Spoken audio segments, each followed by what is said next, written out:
He was a broken soldier with $12 in his bank account, working graveyard shifts guarding a ship everyone said was empty. But when Marcus crawled through a rusted hatch no one else dared touch, what he found in the darkness below wasn't just metal and decay, it was $230 million worth of stolen history, and a secret powerful men had killed to protect for over 70 years. Before we dive into the story, make sure to smash subscribe because tomorrow we have an extra special story for you that will blow your mind. The rain hammered the docks of Port Sterling like fists on a drum, relentless and cold. Marcus Cole stood beneath the flickering security light outside Pier 19, his bad leg throbbing in the damp air. 32 years old, but he felt ancient. The Marine Corps tattoo on his forearm, an eagle and anchor, was now just a reminder of the man he used to be before Kandahar, before the improvised explosive device, before everything shattered along with his left femur and 3 vertebrae. He pulled his jacket tighter against the wind, the fabric worn thin at the elbows and fraying at the cuffs. The cold cut through it like the material wasn't even there. His shift started at midnight. It was 11:45. 15 minutes to stand in the freezing rain and wonder how the hell his life had come to this point. 2 years ago, he'd been a decorated staff sergeant leading Marines through some of the most dangerous terrain on Earth. Now he was making $11 an hour watching an abandoned ship that hadn't moved in 37 years. The SS Meridian Crown loomed before him in the darkness, a massive cargo vessel from another era. 318 feet of rusted steel and forgotten glory. The paint had peeled away decades ago, leaving her hull mottled brown and orange like a diseased giant slowly dying in the harbor. Her windows were dark, empty eye sockets staring at nothing. The superstructure rose 7 stories above the waterline, tilting slightly to port where the moorings had weakened over time. Local teenagers said she was haunted. Dock workers refused to work near her after sunset. Even the other security guards, the few who'd lasted more than 2 weeks, whispered about strange sounds coming from below deck. Footsteps where no one walked, metal groaning in patterns that didn't match the tide. Shadows moving in spaces that had been sealed for generations. Marcus didn't believe in ghosts. He believed in unpaid medical bills, eviction notices, and the very real nightmare of homelessness creeping closer every single day. The shipyard had hired him because no one else would take the job.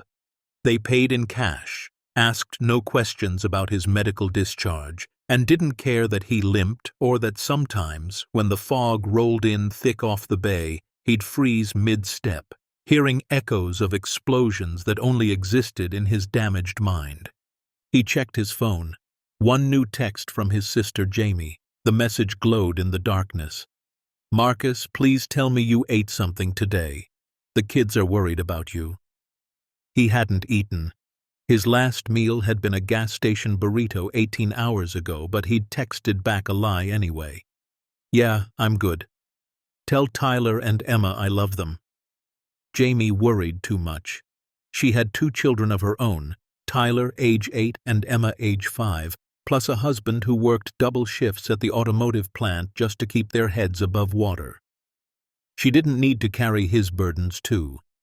She'd already done enough, letting him crash on her couch for 4 months after his discharge, feeding him, watching him wake up screaming from nightmares where his squad mates died over and over in loops his brain couldn't shut off. The rain eased to a drizzle as Marcus made his way up the gangplank. The metal groaned under his uneven gait, each step a reminder of the titanium rod holding his femur together and the 3 fused vertebrae that sent lightning bolts of pain down his sciatic nerve whenever the weather changed. The doctors had said he was lucky to walk at all. Lucky. As if waking up every day to phantom pains and a medical discharge was some kind of blessing. As if being 32 years old and starting over with nothing was winning the lottery.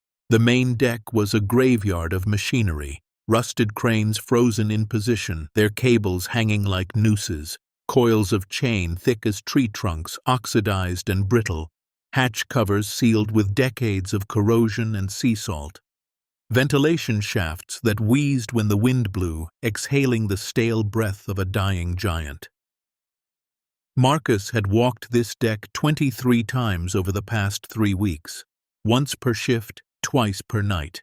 His job was brutally simple: make rounds every 2 hours, check for trespassers or vandals, make sure no one was stripping copper wiring or starting fires in the cargo holds. Most nights, absolutely nothing happened.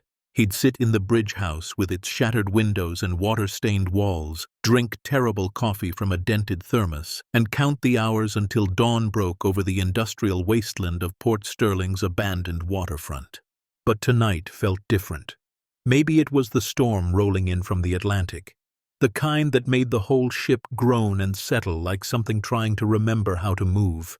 Maybe it was the way the fog was already creeping across the deck, turning the deck lights into useless halos of diffused yellow.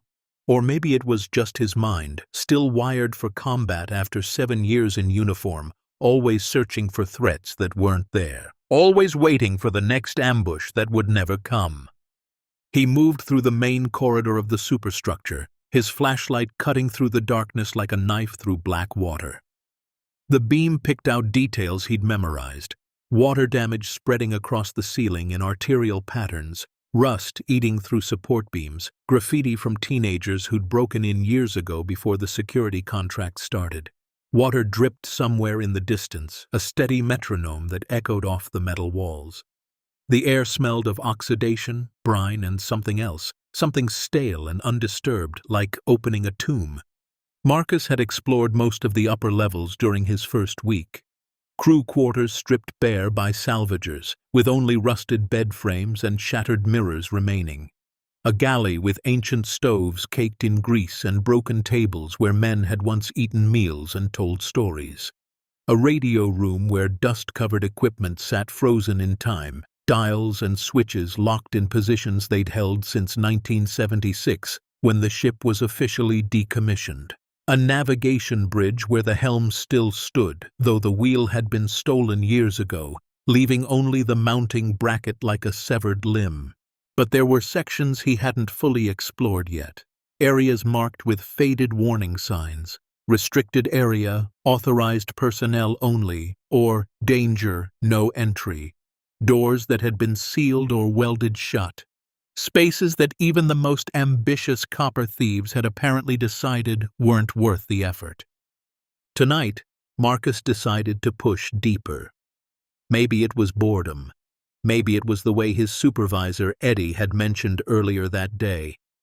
Nobody's checked the lower engineering spaces in probably 20 years. Probably nothing down there but rats and rust, but company wants a full sweep documented by end of month. Maybe it was just the need to feel useful, to complete a mission, to have a purpose beyond sitting in the cold and watching nothing happen. He descended the main stairwell, his boots ringing on the metal steps like bells announcing his presence to the darkness below.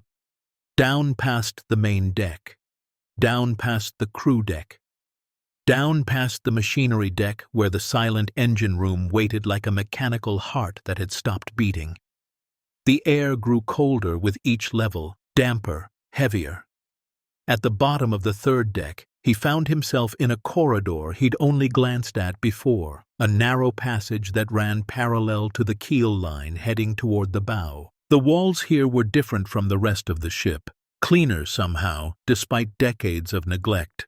Less rust, more intentional damage, scratches around door frames that looked deliberate, not random. And the doors themselves were heavier, reinforced, the kind meant for cargo holds containing valuable or dangerous materials. Marcus tried the first door. Locked solid, the mechanism seized decades ago. He moved to the second. Same result. But the third door, positioned at what he estimated was the ship's center line, sat slightly ajar, just an inch or two, but enough to let darkness spill out like liquid shadow. Every instinct from his 7 years in the Corps suddenly came alive. The hair on the back of his neck stood up. His breathing slowed automatically, shallowing, quieting. His hand went to his belt where he'd once carried a sidearm, but found only a cheap radio and his flashlight. No weapons. just a crippled veteran in an empty ship about to open a door that screamed bad idea in every language his survival instincts understood. He approached slowly, each footstep careful and deliberate. Through the crack in the door, he could see nothing but absolute blackness. He pressed his ear against the cold metal and listened. Silence. Not even the drip of water or the scurry of rats, just emptiness so complete it felt alive. Marcus pushed the door open. The hinges, surprisingly, didn't squeal. They'd been maintained, oiled within the past few years. That stopped him cold. Nothing on this ship had been maintained. The gangplank was corroding, the deck plates were buckling, windows were shattered. But these hinges moved like they'd been serviced yesterday. He stepped inside with his flashlight raised. The beam revealed a small room, maybe 12 feet square. Completely empty except for a single object in the center of the floor, a metal panel, a hatch. And unlike everything else on this forgotten ship, it looked pristine. No rust, clean edges, recent tool marks around the locking mechanism where someone had opened it, probably within the past year. Marcus's heart rate kicked up, adrenaline flooding his system. Someone had been here, recently, using this supposedly abandoned, supposedly empty ship for something. His mind ran through possibilities: drug smuggling, human trafficking, stolen goods storage. All the things that happened in the shadows of dying industrial ports where nobody looked too closely and security guards made $11 an hour. He should radio this in, tell Eddie, call the police, follow protocol, and let someone else handle whatever this was. But protocol had never gotten him anything except a medical discharge and a life of poverty wage survival. And something about that hatch called to him, not danger, not threat, something else, something that felt like the first interesting thing that had happened to him since the explosion in Kandahar rearranged his spine and his entire future. He knelt down, grunting as his damaged leg protested the movement, sending sparks of pain shooting up into his hip. The hatch had a wheel lock, submarine style, with 8 spokes and a central mechanism. He gripped it with both hands and turned. It resisted for a moment, then suddenly gave way with a deep metallic clunk that echoed in the small space like a gunshot. Marcus lifted the hatch. A ladder descended into complete darkness. The air that wafted up was different from the rest of the ship, drier, colder, with a quality that reminded him of underground bunkers, preserved, sealed, waiting. He knew this was the moment to stop, to close the hatch, report it, let someone else make the decisions. But that someone else would probably just seal it again and forget about it. And Marcus had spent 2 years being forgotten by the military that discharged him, by a government that processed his disability claim for 18 months before denying it, by a society that thanked him for his service and then refused to hire him for anything except minimum wage night shifts guarding ghosts. He holstered his flashlight, gripped the ladder with both hands, and began to climb down into the darkness. The ladder seemed endless. Marcus counted rungs as he descended, a habit from breaching operations in Afghanistan where knowing exact distances could mean the difference between success and catastrophe. 10 rungs, 20, 30, 37 rungs before his boots finally touched solid ground, and he found himself standing in a space that, according to every blueprint and schematic he'd seen of the SS Meridian Crown, absolutely should not exist. He pulled out his flashlight and swept the beam across his surroundings. His breath caught in his chest, trapped somewhere between his lungs and his throat. He was standing in a corridor, a hidden corridor, running the length of the ship's keel. The walls were lined with riveted steel plates, industrial grade, the kind used in bank vaults or military installations. The floor was smooth, level, carefully maintained. And running the entire length of this impossible space were doors. Heavy, reinforced doors with combination locks and brass plaques mounted beside each one. Marcus moved forward slowly, his flashlight dancing across each door like a searchlight hunting for meaning in the darkness. The plaques were numbered, 1 through 12.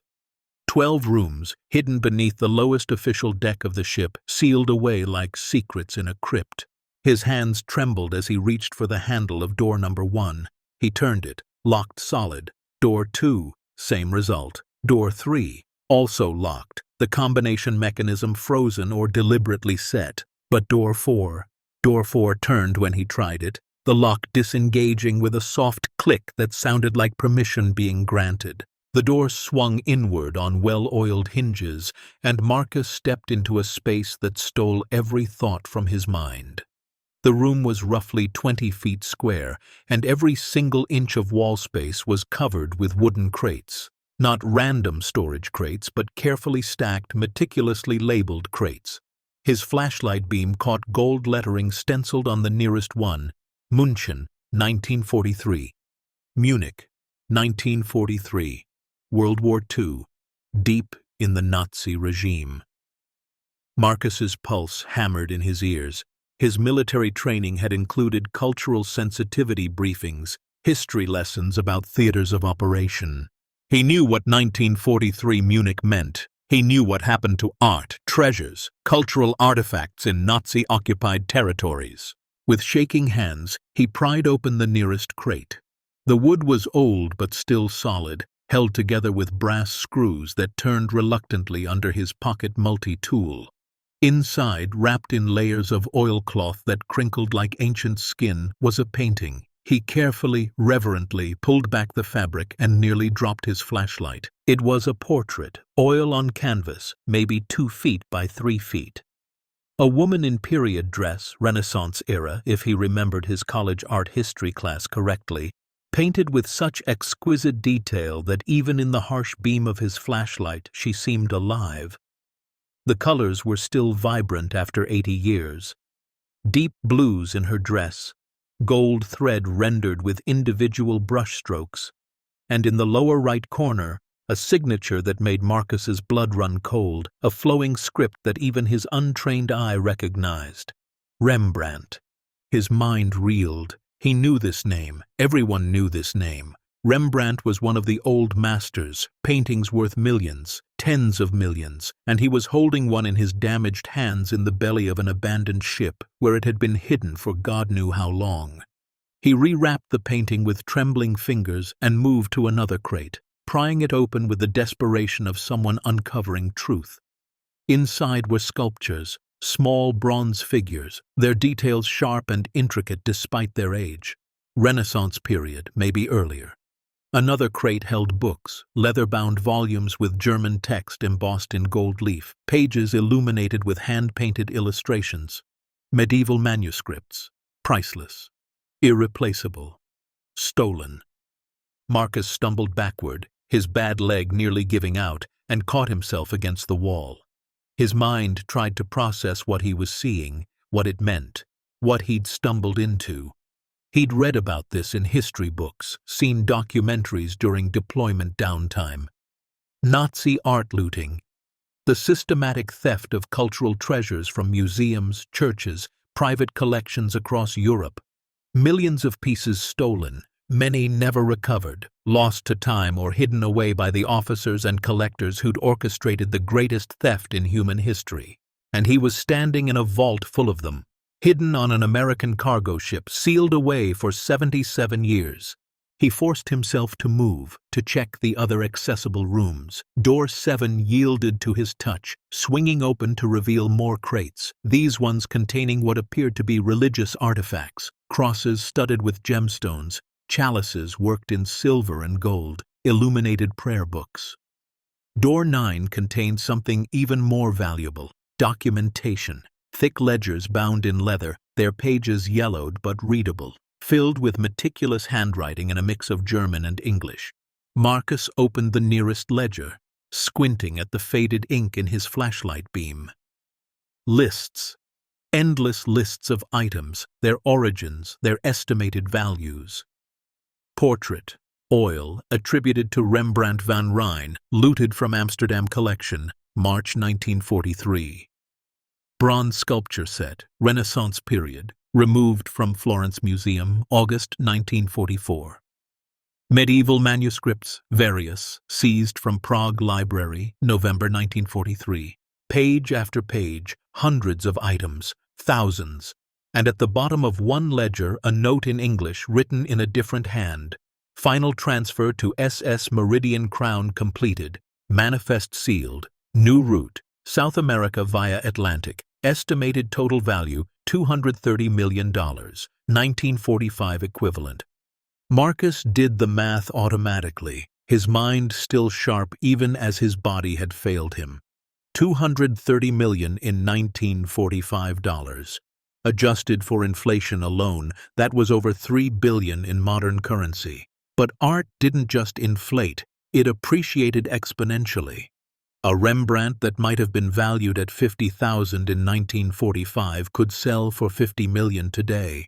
Ancient manuscripts, religious artifacts, Renaissance bronzes, all worth multiples of their wartime estimates. He was standing in a vault worth billions, literally billions of dollars in stolen art, hidden beneath an abandoned ship in a forgotten corner of an industrial port where nobody looked twice. Marcus sank down onto one of the crates, his legs screaming, his mind racing faster than his heart. Someone had used this ship to smuggle Nazi-looted treasures out of Europe. Someone had created this secret deck, this hidden vault, and sailed it across the Atlantic. And then what? The ship was decommissioned in 1976 according to records. That meant this cargo had been sitting here untouched for nearly 40 years. But the maintained hinges, the oiled locks, the clean corridor, someone knew about this. Someone was still watching.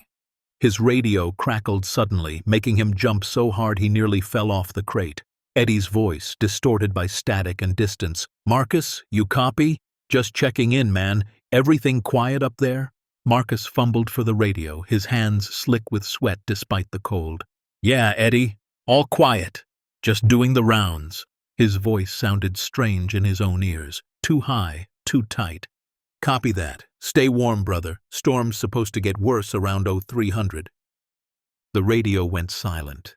Marcus stared at it for a long moment, then at the crates surrounding him, then up at the ceiling where, 7 decks above, Eddie sat in the guard shack drinking coffee and watching a small television, completely unaware that his newest employee had just discovered one of the greatest art finds in modern history. Marcus needed to think. He needed to document this, but his phone was in his pocket and probably had no signal down here anyway. He needed to tell someone, but who? The police? They'd think he was crazy. His supervisor? Eddie was a good guy, but he was just trying to survive like everyone else. This was bigger than both of them. This was international, historical, dangerous. He pulled out his phone, no signal as expected, but the camera still worked. He began taking pictures, methodically documenting everything. The corridor, the doors, the combination locks. Inside each accessible room, he photographed the crates, their labels, their contents. The Rembrandt, the sculptures, the manuscripts, the ledgers with their damning lists and valuations. He filled his phone's memory, then deleted old photos, screenshots, memes, pictures of Jamie's kids, to make room for more evidence. By the time he'd documented everything he could access, his phone's battery was down to 19% and his storage was completely full. But he had proof. Irrefutable photographic proof of what lay beneath the SS Meridian Crown. The question now was what to do with it, and whether he'd live long enough to tell anyone.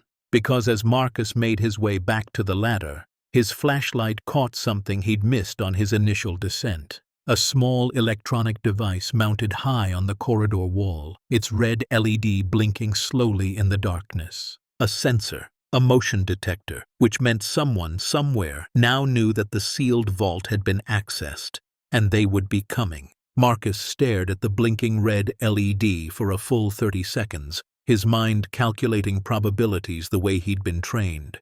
Motion sensor, active electronics, which meant power supply, which meant someone was maintaining this system, which meant someone was monitoring it, which meant someone now knew the vault had been accessed. His first instinct was to run, climb the ladder, seal the hatch, pretend he'd never been here. But his phone was full of evidence, and the sensor had already done its job. Running wouldn't undo what had been triggered. And more importantly, Marcus had spent 7 years as a Marine. He didn't run from threats. He assessed them, adapted to them, and accomplished the mission anyway. The mission. What was his mission now? He looked around at the crates of stolen history, at the evidence of one of the greatest thefts ever perpetrated, and felt something shift inside him. For 2 years he'd been drifting, surviving, going through the motions of a life that felt more like slowly drowning than actually living. But standing here in this hidden vault, holding proof of something that mattered, he felt a spark of the person he used to be. The Marine who led men through ambushes, the sergeant who never left a mission incomplete. He couldn't just walk away from this. Whatever this was, it was bigger than his $11 an hour job, bigger than his fear, maybe even bigger than his survival. Marcus moved through the vault more quickly now, documenting everything with a sense of urgency. He returned to room 1 and examined the lock more carefully. It was a German-made combination mechanism, industrial grade, probably from the 1940s or 50s. The dial showed signs of recent use, the metal polished smooth where fingers had turned it countless times. Someone had been accessing these rooms, recently, regularly. He moved to room 6, also locked. But room 8 opened when he tried it, revealing something that made his stomach turn. Unlike the other rooms with their carefully preserved artifacts, this one contained modern equipment, laptops, hard drives, a small generator, LED work lights, and on a folding table stacks of documents, recent documents, sales records, shipping manifests, authentication certificates from art dealers in Switzerland, Singapore, Panama, all dated within the past 5 years. Marcus's hands shook as he photographed everything. This wasn't just a hidden cache that had been forgotten.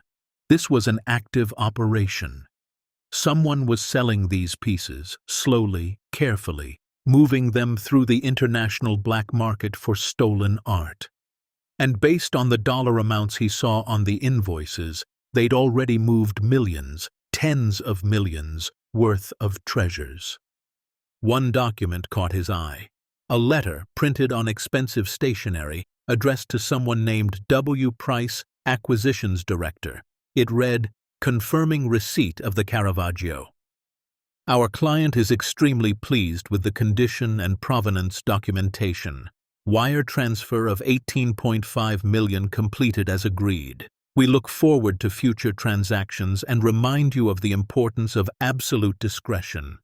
Any exposure of the source would be unfortunate for all parties involved." The signature was illegible, but the threat was crystal clear. Whoever was running this operation didn't just want secrecy, they demanded it. And unfortunate for all parties was the kind of polite language powerful people used when they meant something much darker. Marcus photographed the letter, his mind racing. This wasn't just historical theft anymore. This was ongoing criminal enterprise, conspiracy, money laundering.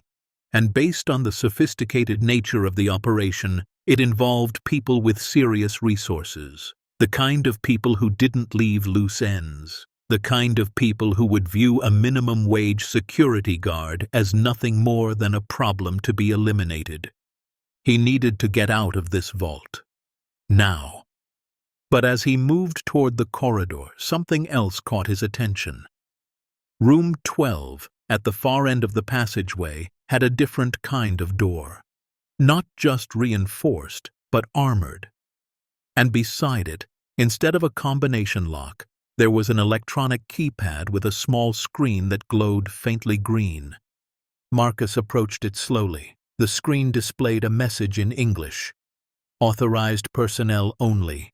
Biometric verification required. Below the text, there was a fingerprint scanner. Whatever was in room 12, it was protected by security that was leagues beyond the mechanical locks on the other doors, which meant it contained something even more valuable, or even more dangerous. Marcus pressed his ear against the door, listening. Nothing, just the same complete silence that filled the entire vault. He was about to turn away when the keypad screen flickered. The text changed. Unauthorized access detected. Security protocol initiated. Authorities notified. Marcus's blood turned to ice.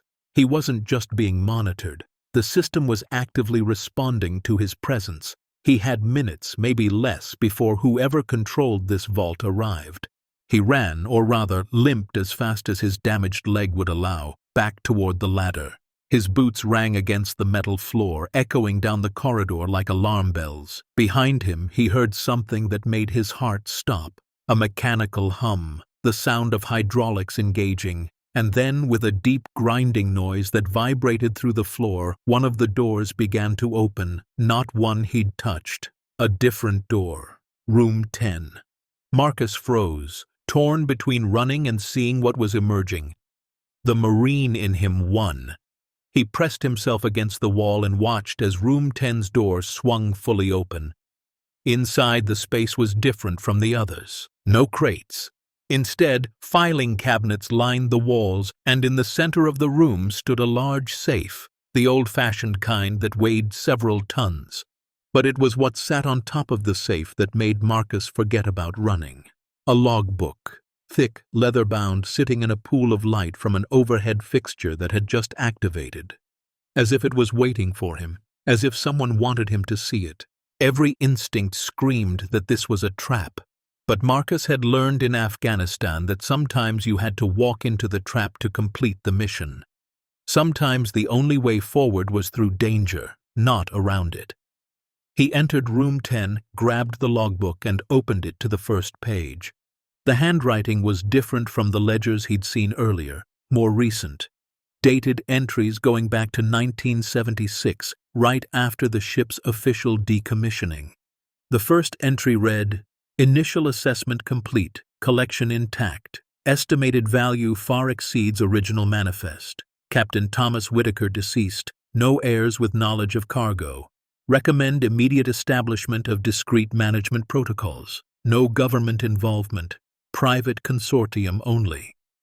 W. Price Sr." Marcus flipped through the pages, his eyes scanning frantically. The entries told a story that made his skin crawl. After the war, the SS Meridian Crown had sailed not to South America as planned, but to Port Sterling. The captain, Thomas Whitaker, had apparently had second thoughts about delivering Nazi treasures to escaped war criminals. He'd diverted the ship, sealed the cargo, and kept the secret until his death in 1947. But someone had found out. A consortium, the logbook never named them directly, just used initials, had discovered the cache in the 1970s during a routine shipyard inspection before demolition. Instead of reporting it, they'd created a shell company, purchased the ship for pennies, and turned it into their private bank vault. For nearly 50 years, they'd been slowly liquidating the collection through carefully controlled channels, selling to private collectors who asked no questions and paid in untraceable cryptocurrency or offshore accounts. The entries became more detailed in recent years. Marcus read names, or at least partial names. W. Price confirmed Vermeer authentication. Patterson secured Singapore buyer for Rubens. Council voted to accelerate liquidation timeline due to increased restitution committee activities. And then, dated just 3 months ago, security contractor changed. Previous guard asked too many questions. Terminate contract permanently. New hire should be more compliant. Homeless veteran, desperate, no family support. Ideal candidate for observation and disposal if necessary. Marcus's hands began to shake so violently he nearly dropped the logbook. They'd hired him specifically because they thought he was disposable. A broken veteran with nothing to lose and no one who'd ask questions if he disappeared. He thought back to his interview with Eddie, how easy it had been. How they'd hired him on the spot with no background check. How Eddie had specifically assigned him to the Meridian Crown, saying the other guards found it uncomfortable. This wasn't a job. It was a test. They'd been waiting to see what he'd do, waiting to see if he'd discover the vault. And now that he had, they were coming to clean up the loose end. Marcus snapped photos of the logbook pages as fast as his phone's shutter would work, his battery now down to 11%. He had maybe 200 photos total, documentation of the greatest art theft in history and the criminal conspiracy that had protected it for 77 years. Evidence that could destroy powerful people, expose decades of corruption, and return stolen treasures to their rightful owners. Evidence that would also get him killed if he didn't move fast. He shoved the logbook back onto the safe, trying to position it exactly as he'd found it, and ran for the corridor. Behind him, Room 10's door began to close with the same hydraulic grind. The overhead light clicked off. The room returned to darkness as if he'd never been there. But the motion sensor's red LED was still blinking, and as Marcus reached the ladder, he heard something that made his blood freeze. Voices, from above, multiple people speaking in low tones descending from the upper decks. He killed his flashlight and pressed himself against the corridor wall, barely breathing. The voices grew clearer as they approached the concealed hatch. 3 people, maybe 4, speaking in practiced whispers that suggested military or law enforcement training. Motion sensor triggered at 2347, single individual, based on heat signature pattern. A male voice, calm, professional. "The new god?" A woman's voice, sharp with authority. "Affirmative. Marcus Cole, former Marine, medical discharge on shift tonight. Appears he found the access hatch." "Predictable. They always do eventually. That's why we cycle them every few months."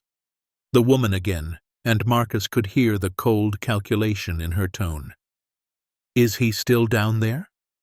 "Thermal shows 1 signature, corridor level, not moving." Marcus's mind raced. They had thermal imaging, which meant hiding was pointless. They could see exactly where he was, even in complete darkness. He had maybe 30 seconds before they opened the hatch and came down. 30 seconds to decide, fight or hide or try to bluff his way out. The Marine training kicked in. Never let the enemy dictate the terms of engagement. Change the battlefield. Marcus grabbed his radio and keyed it, speaking loud enough for the voices above to hear. "Eddie, this is Marcus. I've got a situation at the Crown. Found some kind of hidden compartment down on the lower levels. Looks like someone's been using it for storage. You want me to investigate or call the police?" The voices above went silent, then barely audible. "He's calling it in." "Doesn't matter. Kill the radio signal, and someone get down there before he damages anything." Marcus's radio died with a soft click. No static, no response from Eddie. They'd jammed it, which meant they had serious equipment. This wasn't just a couple of thugs. This was organized, well-funded, and professional.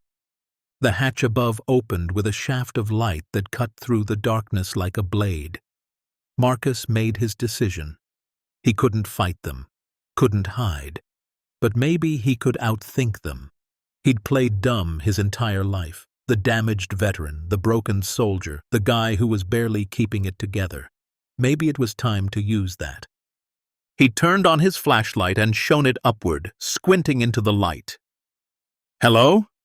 Eddie, is that you? I think I found something weird down here."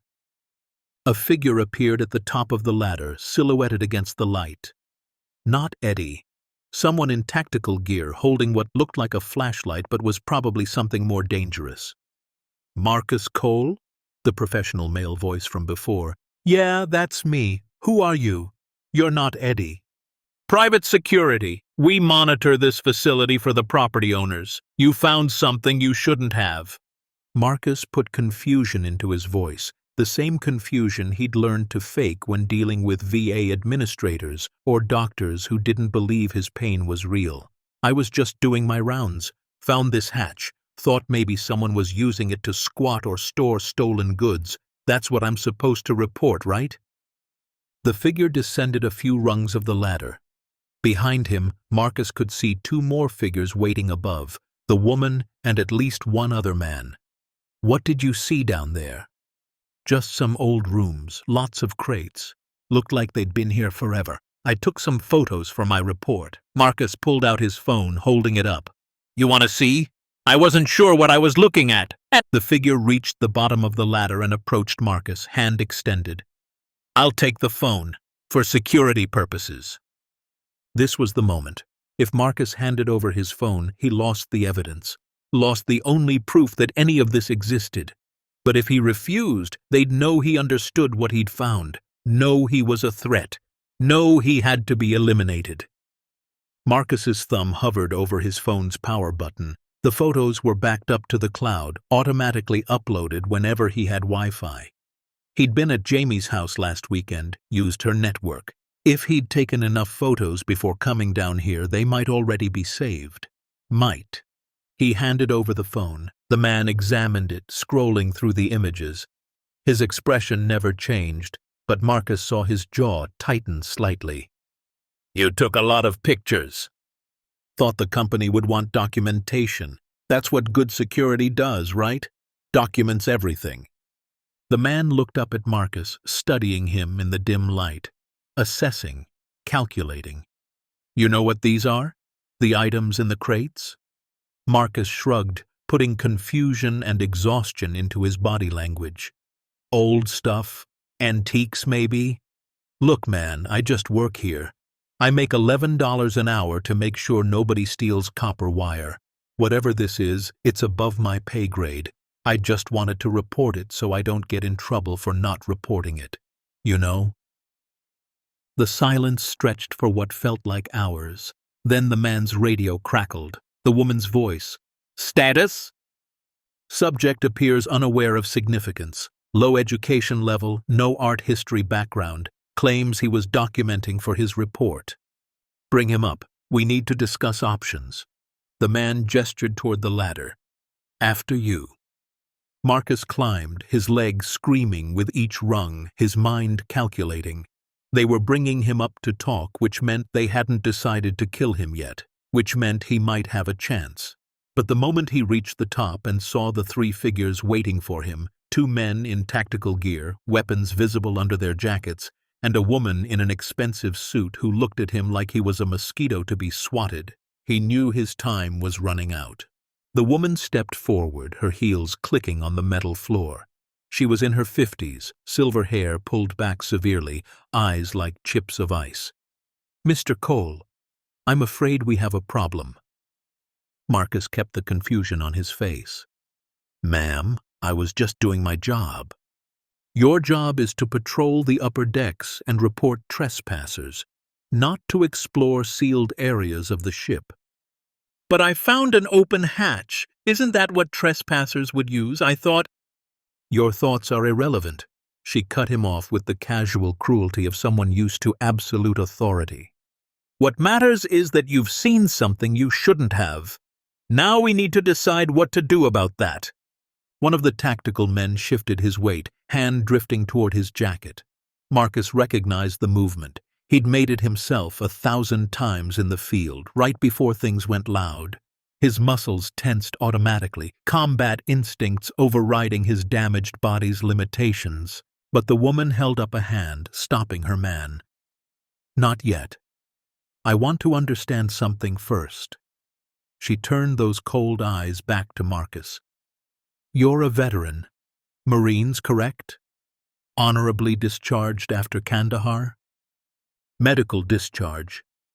Same thing in this case. You understand chain of command. You understand operational security. You understand that some things need to stay classified for the greater good. Marcus saw where this was going. You want me to forget what I saw.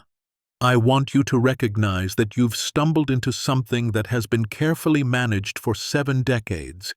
Something that involves people far more powerful than you can imagine.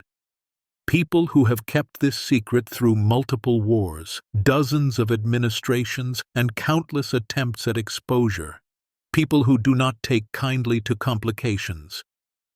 And I'm a complication.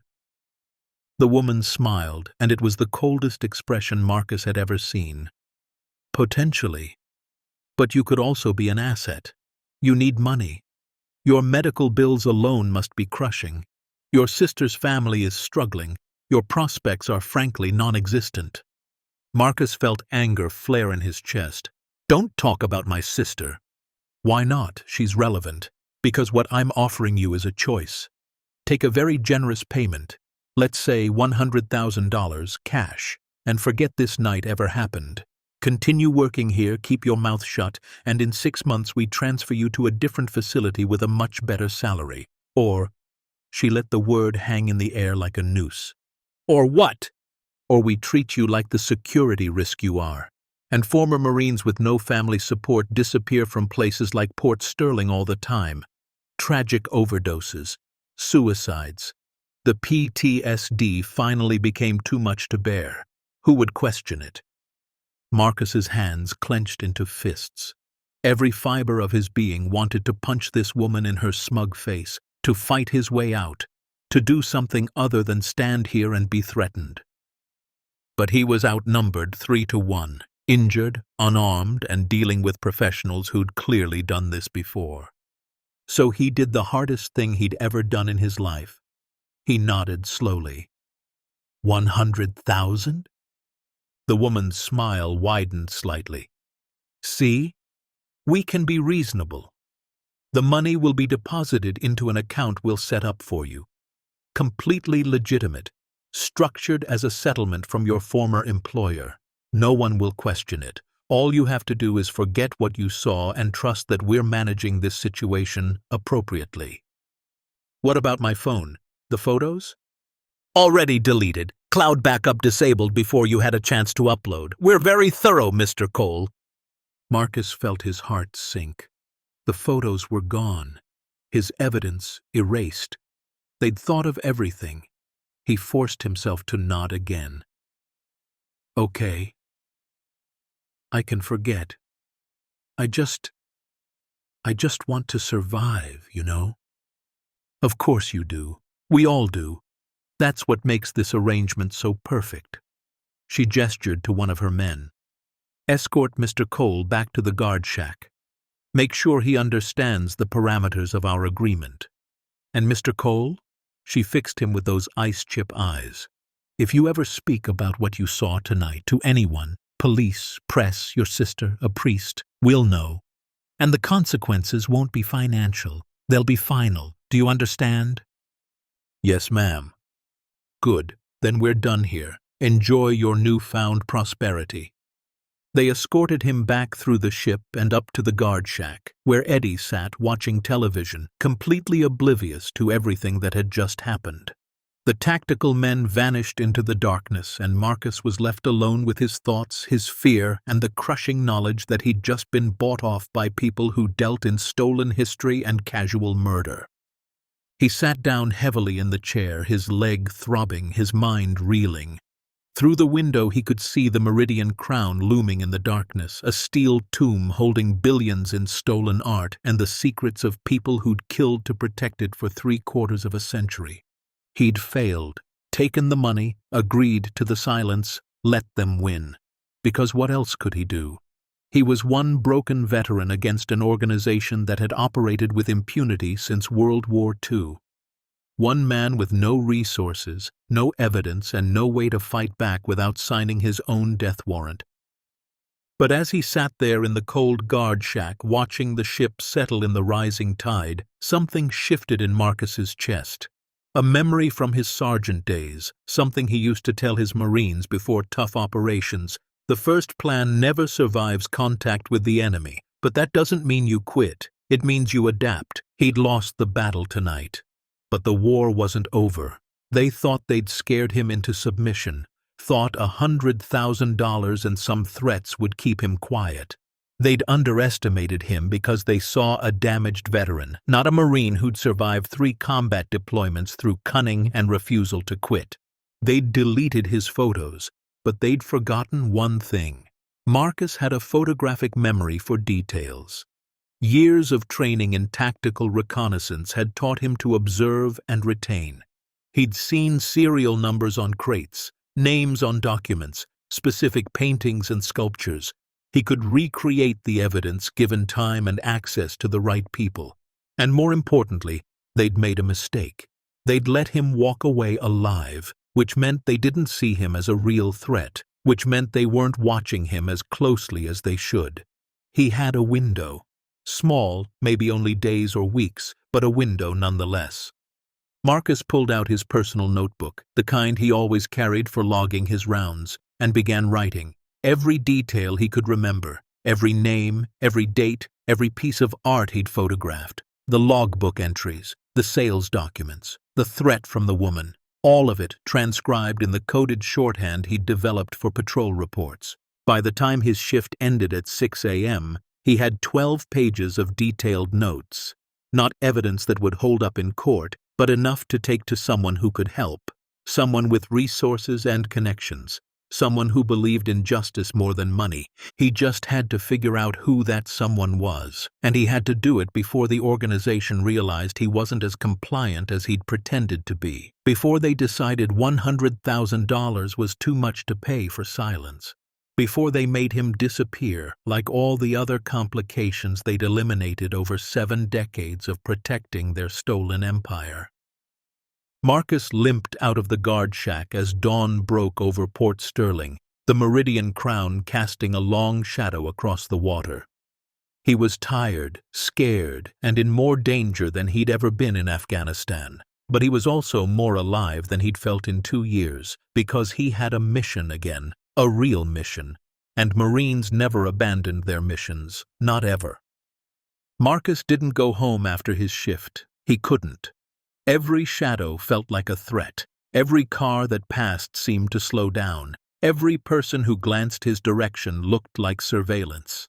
The paranoia that had plagued him since Afghanistan, the hypervigilance his therapist called it, was no longer a symptom of PTSD. It was survival instinct, and it was screaming that he was being watched. He drove his beat-up Honda Civic through Port Sterling's empty streets as dawn painted the sky in shades of amber and rose. Instead of heading to his studio apartment on 12th Street, he pulled into a 24-hour diner called Rosie's, the kind of place where truckers and night shift workers came to decompress.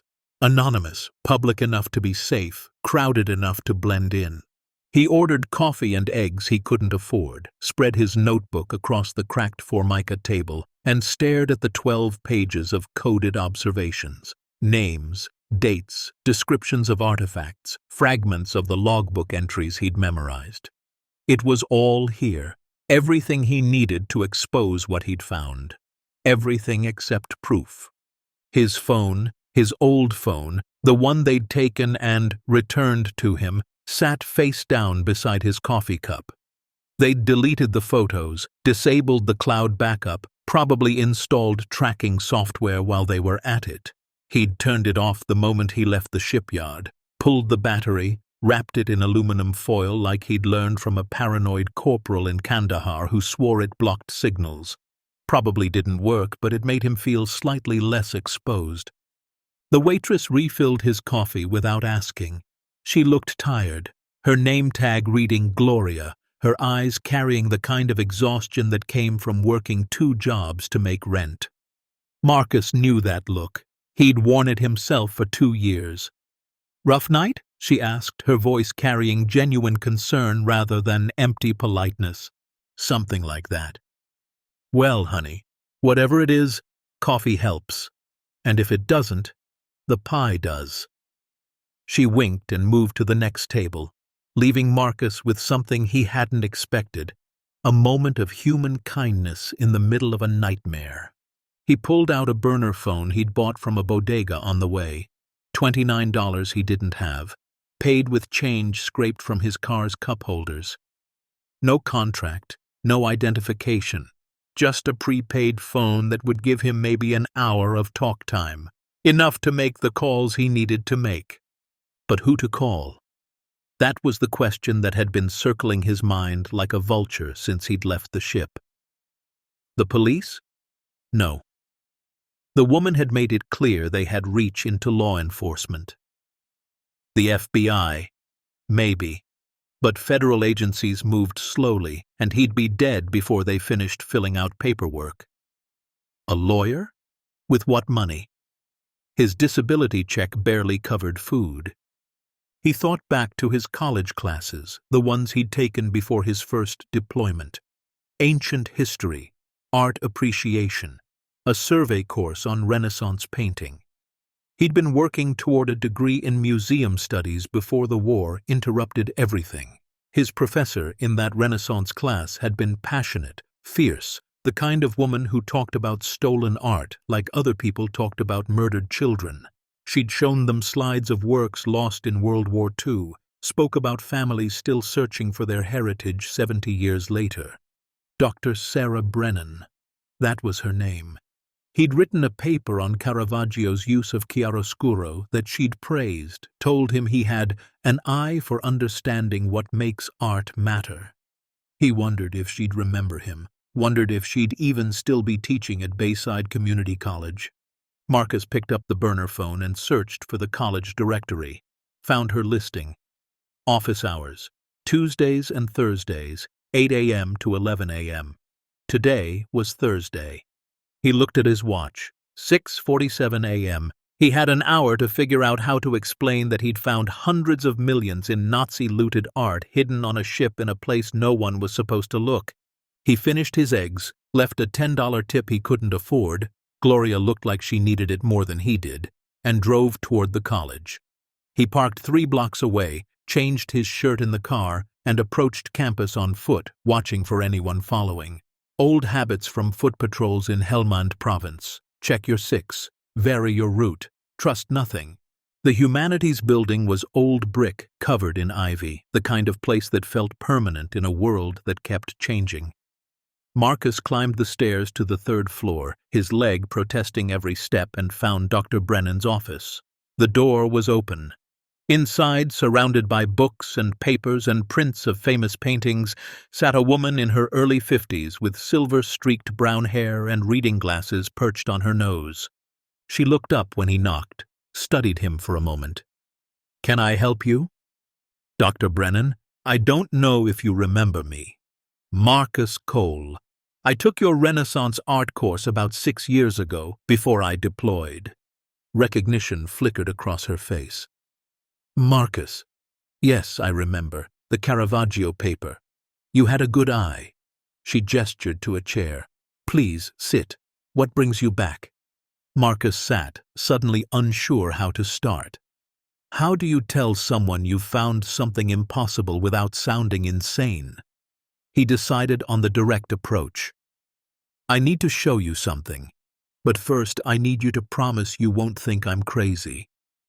She smiled slightly. "I've been teaching for 23 years. Trust me, I've heard stranger things than you'd imagine." Marcus pulled out his notebook, opened it to the first page of his coded notes. "I work security at the Port Sterling shipyard. Last night I found a hidden vault on an abandoned cargo ship. Inside were crates, dozens of them, filled with art, sculptures, manuscripts, all from World War II, all stolen by the Nazis." Dr. Brennan's expression shifted from polite interest to intense focus. "Stolen art. Marcus, do you understand what you're claiming?" "I know how it sounds, but I saw them. A Rembrandt portrait, Renaissance bronzes, medieval manuscripts, religious artifacts, and ledgers documenting everything, including sales to private collectors over the past 50 years. He slid the notebook across her desk. "I wrote down everything I could remember." She picked up the notebook, began reading. Her hands started to tremble slightly. "These descriptions, Marcus, some of these pieces have been missing since the 1940s. Museums have been searching for them for decades. If what you're saying is true, it's true. I took photos, but they deleted them. The people protecting this collection, they found me down there, threatened me, offered me money to stay quiet." He met her eyes. "I need help. I need someone who knows how to authenticate this, who has connections to the right people. Someone they can't intimidate or buy off." Dr. Brennan set the notebook down carefully. "Marcus, If this is real, you're in serious danger. People don't hide billions in stolen art for 70 years by being nice. They've protected this through murder, bribery, political influence. If you've seen it, if you know where it is. I know. That's why I need to go public with it, fast, before they decide I'm more trouble than I'm worth. She was quiet for a long moment, thinking. Then she opened her laptop. There's someone I know, a journalist, Amanda Foster. She specializes in exposing exactly this kind of corruption. Wealthy families protecting ill-gotten gains, institutions covering up crimes. If anyone can bring this to light in a way that can't be suppressed, it's her. But Marcus, once we contact her, there's no going back. Your life will change permanently. My life is already over if I don't do this. They'll kill me the moment they decide I'm a liability. At least this way, the truth gets out. Dr. Brennan nodded slowly, respect showing in her eyes. You're braver than you know. She began typing. I'm sending Amanda a message now. Just the basics, that I have a source with information about Nazi-looted art. If she's interested, she'll respond quickly. The reply came in less than 3 minutes. Dr. Brennan's phone chimed, and she read the message aloud. She wants to meet. Today. She's in Chicago, but she can be here by 2 p.m. Can you make it? Marcus thought about his shift starting at midnight, about the organization watching him, about how much time he had before they realized he wasn't as compliant as he'd pretended. Yeah. Where? The main library, public, lots of witnesses, security cameras, safer than meeting somewhere private. Okay. 2 p.m. at the library. Marcus stood, his legs screaming. Thank you, Dr. Brennan, for believing me. Don't thank me yet. If this is as big as you say, the next few days are going to be the most dangerous of your life. Marcus left campus the same way he'd arrived, on foot, watching for tails, varying his route. He made it 2 blocks before he noticed the black SUV. It was parked across from a coffee shop, engine running, windows tinted dark. As he walked past, it pulled out and began following him, staying exactly 3 car lengths back. They weren't even trying to be subtle anymore. That scared him more than if they'd been sneaking. It meant they wanted him to know he was being watched, wanted him to feel the pressure, the inevitability of their reach. Marcus ducked into a convenience store, came out the back door through the employee entrance, apologizing to a startled teenager restocking shelves, and cut through an alley. The SUV was waiting at the other end. How had they known? GPS tracker on his car, probably. Or maybe they'd planted one on him, in his jacket or his shoes. He patted himself down frantically, found nothing, but that didn't mean it wasn't there. He pulled out the burner phone and called Jamie. She answered on the 3rd ring, voice thick with sleep. Hello? Jamie, it's Marcus. Don't say my name out loud, okay? Just listen. He heard her shift, the sound of her sitting up in bed. What's wrong? Her voice was instantly alert, the tone of an older sister who'd spent years worrying about her younger brother. I need you to do something for me, and I need you to not ask questions until later. Can you do that? Marcus, you're scaring me. I know, I'm sorry, but this is important. I need you to pack a bag for you and the kids. Go to Mom's cabin upstate, the one we used to go to in summers. Stay there for a few days. Tell Rob you're taking a long weekend. Family emergency. Don't tell anyone where you're really going. What happened? Are you in trouble? I found something important, and there are people who don't want it found. They threatened you and the kids. I don't think they'll actually do anything, but I can't take that chance. Please, Jamie, just go. I'll explain everything when this is over. He could hear her breathing on the other end, could imagine her face, the way her forehead creased when she was scared but trying to be strong. Okay, we'll go. But Marcus, whatever this is, don't try to handle it alone. Promise me. I promise. I'm getting help. Just be safe. You too, little brother. You too.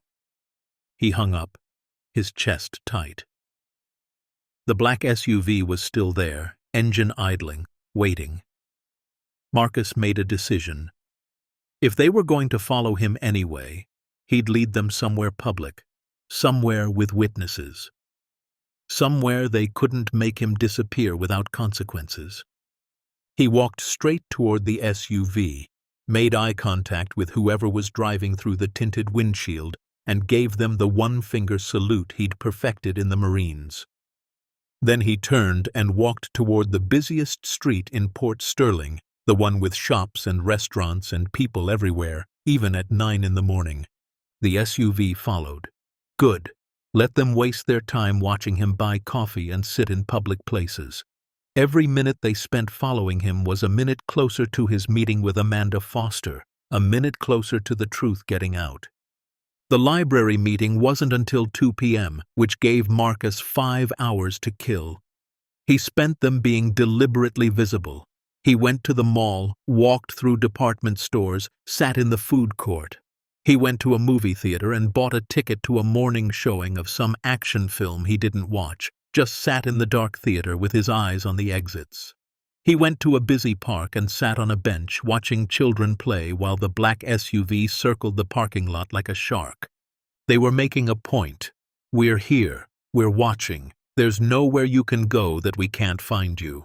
But Marcus had learned patience in the Marines. Sometimes the best thing you could do was wait, observe, let the enemy show their hand. And they were showing him that they had resources, vehicles, personnel, surveillance equipment. But what they didn't have was his determination. At 1:45 p.m., Marcus walked into the Port Sterling Public Library, a grand old building with marble floors and high ceilings that made every sound echo. He found Dr. Brennan waiting at a table in the reading room, and beside her sat a woman with short red hair and intense green eyes that seemed to see right through him. Amanda Foster stood and extended her hand. "Marcus Cole?" "Yeah." "Sit. We don't have much time, and I need to see everything you have." Marcus sat and pulled out his notebook. "Before I show you anything, I need to know something. Can you protect me? Because the people who control that ship, they've already threatened my family. They're following me right now. There's a black SUV outside." Amanda didn't even blink. "I saw it. I also have 2 of my own security people watching the SUV. Ex-military, good at their jobs. They'll make sure no one interrupts us." She leaned forward. "Here's what I can offer you. Publication protection. Once this story goes live, you become too public to kill quietly. They could still come after you, but it would be obvious. And I can connect you with lawyers, protection services, resources. But I can't promise you'll be safe. I can only promise the truth will get out. That's all I'm asking for." "Then show me what you've got." Marcus opened his notebook and began to talk. He described the vault, the rooms, the artifacts he'd seen. He recited the ledger entries he'd memorized, the names on documents, the sales records. Amanda took notes rapidly, occasionally asking questions that showed she understood exactly what he was describing.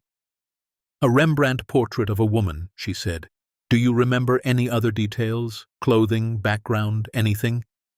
"Renaissance dress, blue fabric, gold thread detail, dark background with light from the left. That chiaroscuro style he's famous for." Amanda and Dr. Brennan exchanged a look. "That could be woman with a pearl necklace," Dr. Brennan said quietly. "It's been missing since 1944, looted from a private collection in Amsterdam." "Jesus," Amanda breathed. "Marcus, do you understand what you've found? This isn't just one of the biggest art discoveries in history. This is proof of ongoing criminal conspiracy at the highest levels. If these pieces have been sold over the past 50 years, that means money laundering, tax evasion, violations of international restitution laws. This could bring down some very powerful people." "Good," Marcus said flatly. "They threaten to kill me and my family. I want them destroyed." Amanda smiled, and it was the expression of a predator scenting blood. Then let's destroy them. She pulled out her phone. I'm going to start making calls. Authentication experts, Holocaust restitution lawyers, museum directors I trust. By tonight I'll have a team assembled. Tomorrow morning we go public with everything. That fast? Has to be. The longer we wait, the more time they have to move the collection or silence you. Speed is our only advantage. Dr. Brennan placed her hand on Marcus's arm. This is your last chance to walk away. Once Amanda starts making those calls, there's no stopping this. Your life will never be the same. Marcus thought about the woman in the expensive suit, her cold eyes and casual threats. He thought about 77 years of stolen art sitting in darkness while families mourned their lost heritage. He thought about the fact that he'd spent 2 years feeling worthless, like his life didn't matter anymore. And he thought about what his drill instructor had told him on his first day of boot camp. You're Marines now. That means you stand up when others run away. That means you fight for what's right, even when it's hard, especially when it's hard. I'm not walking away, Marcus said. Let's burn this whole thing down. Amanda made her first call right there in the library, speaking in low, urgent tones to someone she called Professor Chen. Marcus watched through the window as the black SUV circled the parking lot again. They knew he was in here, knew he was meeting with people, but they couldn't stop him, not in a public library with witnesses everywhere, or so he thought. 20 minutes into Amanda's calls, 3 men in suits walked into the library. They weren't library patrons. They moved with purpose, eyes scanning the room until they locked onto Marcus's table. The lead man was in his 40s, silver hair, expensive suit, and an expression that said he was used to getting what he wanted. He approached their table and spoke quietly. Mr. Cole, I'm Edward Patterson. I represent the interests that own the SS Meridian Crown. I believe we need to have a conversation. Amanda looked up from her phone. He's not interested in conversations. Neither am I. Patterson smiled without warmth. Miss Foster, I presume. Your reputation precedes you. I understand you make a living exposing the powerful. But sometimes the powerful have very good reasons for their actions. Reasons that benefit everyone, including people like Mr. Cole here. People like me? Marcus felt anger rising in his chest. Veterans, the forgotten, the ones society has failed. We've helped dozens over the years, hired them, paid them generously, given them purpose. We could do the same for you, much more effectively than Miss Foster and her newspaper ever could. You mean buy my silence? I mean recognize mutual benefit. You need money. We need discretion. It's a simple transaction. Amanda stood up, her face flushed. This conversation is over. Marcus doesn't have anything to say to you. Patterson didn't move. Miss Foster, I would strongly suggest you reconsider your involvement. Your newspaper has investors. Investors who value stability and profitable relationships. If you pursue this story, you'll find those relationships become complicated. Are you threatening my publisher? I'm explaining reality. The organization I represent has protected this collection for 77 years through every conceivable challenge. We've survived wars, economic collapses, multiple attempts at exposure. What makes you think one damaged veteran and an overeager journalist will succeed where countless others have failed? Marcus stood up, his legs screaming, but he forced himself to stay upright. Because I'm not doing this for money or glory. I'm doing it because those artifacts belong to families who are still looking for them. Because stolen art belongs in museums, not hidden in some criminal's private vault, and because I'm a Marine, and we don't abandon our missions just because they're hard. Patterson's expression didn't change, but something cold flickered in his eyes. How noble. I wonder if you'll feel the same way when your sister's children ask why their uncle got their mother killed. These things have consequences, Mr. Cole. What happens next will turn this night upside down. reveal a truth nobody expected, and remind us why sometimes the quietest voices carry the most power. Stay tuned to see what happens next. If you're enjoying the story, please like, share, and subscribe for more. Marcus lunged forward before he could think, but Dr. Brennan grabbed his arm. Don't. That's what he wants. Assault charges, an excuse to have you arrested. Patterson straightened his tie. 24 hours, Mr. Cole. That's how long you have to reconsider. After that, we'll handle this situation using methods you won't enjoy. He turned to Amanda. And Miss Foster, I'd strongly advise you to verify your sources before you destroy your career over a fabricated story. Some sources are less reliable than they appear. He walked out with his two associates, leaving the library in silence. Marcus sat down heavily, his hands shaking. He threatened Jamie and the kids. I heard, Amanda said, her voice hard. But here's the thing. Threats only work if you let them scare you into submission, and something tells me you're not the submissive type. He said 24 hours. Then we have 24 hours to make this so public they can't touch you without making it obvious. Amanda resumed her calls, speaking faster now, more urgently. Within an hour, she'd assembled a network. 3 art authentication experts who would review Marcus's descriptions remotely. A Holocaust restitution lawyer in New York, a museum curator in Amsterdam who specialized in wartime looting, and a federal prosecutor who'd been investigating international art smuggling for 5 years. By 6 p.m., they'd moved from the library to a hotel conference room Amanda had rented under a fake name. Marcus sat in the center of what felt like a war council, describing everything he'd seen while experts peppered him with questions. The Rembrandt, did you see any restoration marks? Any indication it had been cleaned or relined? The bronze sculptures, what was the patina color? Green, brown? The ledgers, were they handwritten or typed? What language primarily? Marcus answered everything he could, his Marine training serving him well. Years of after-action reports had taught him to observe and retain details. He described serial numbers on crates, specific facial features in paintings, the texture of manuscript pages, the weight of religious artifacts. By 8 p.m., 3 of the experts had confirmed that Marcus's descriptions matched missing pieces from their databases.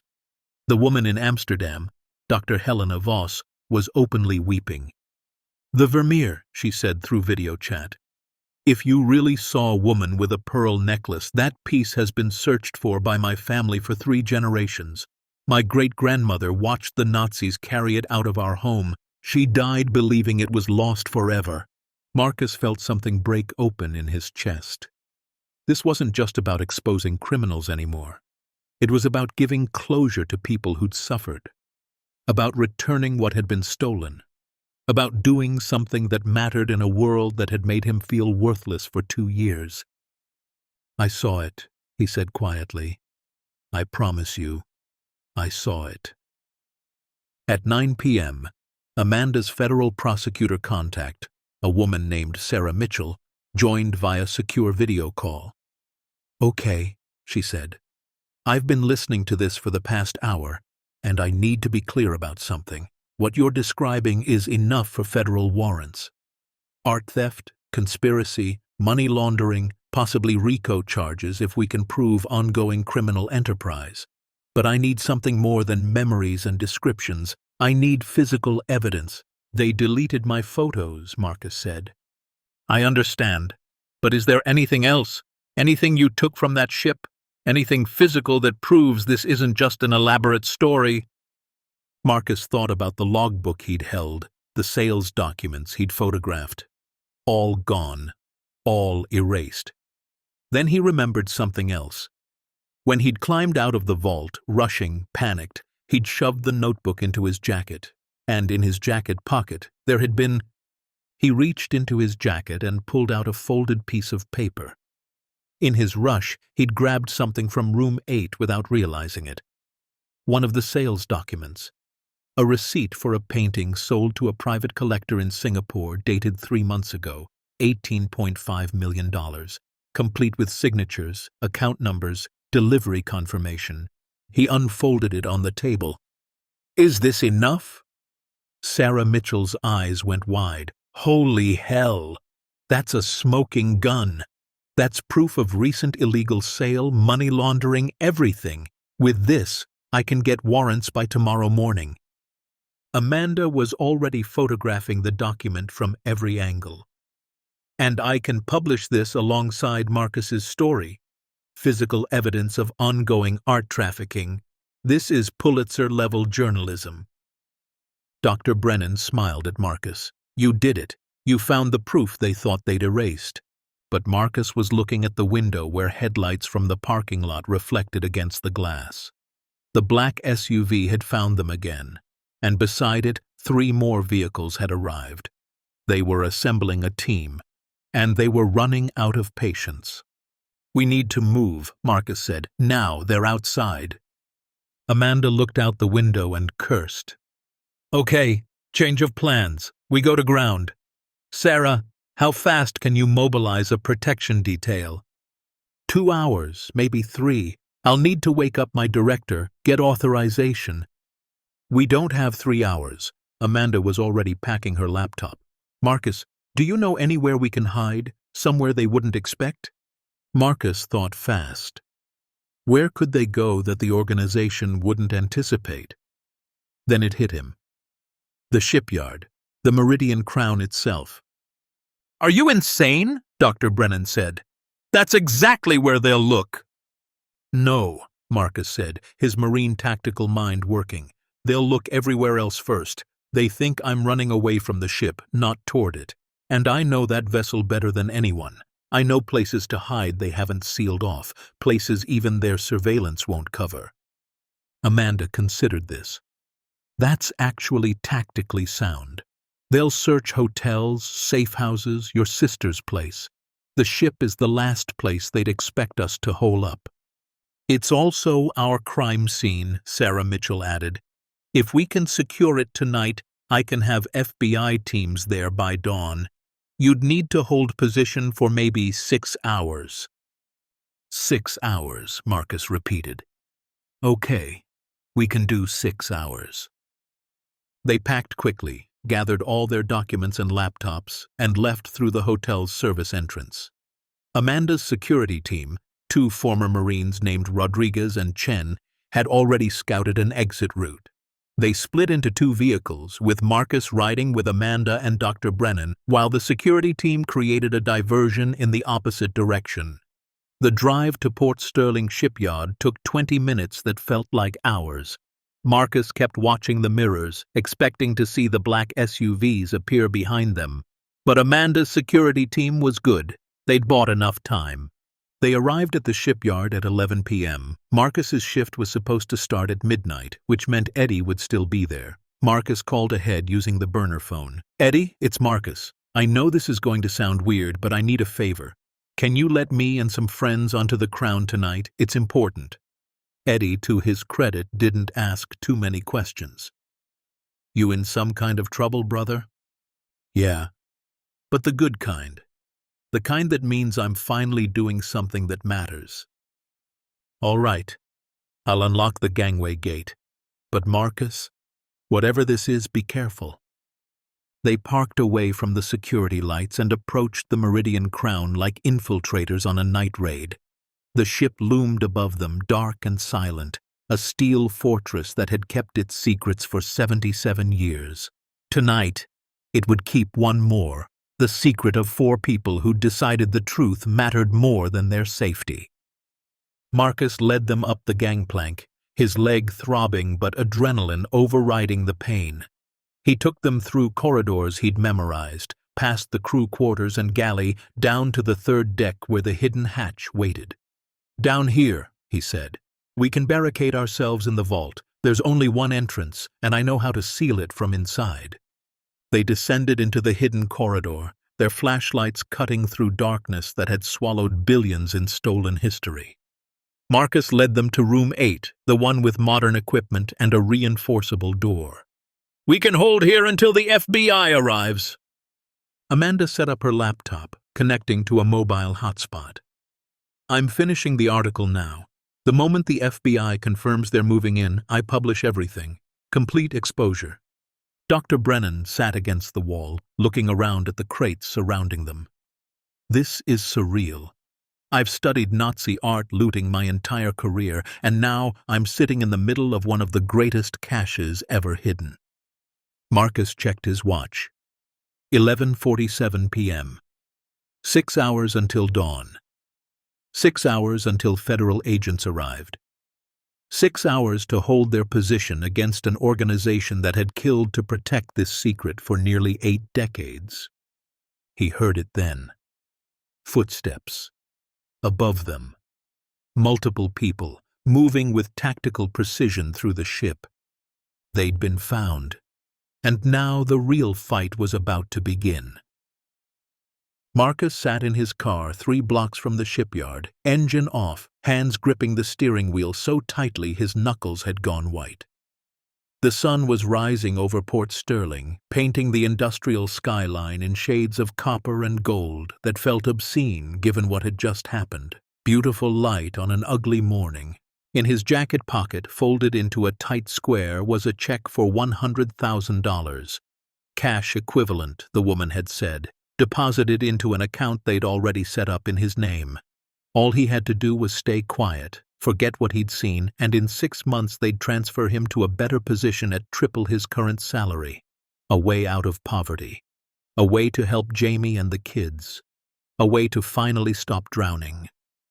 All he had to do was let stolen history stay buried. Marcus pulled out the check and stared at it. $100,000. More money than he'd seen in his entire life.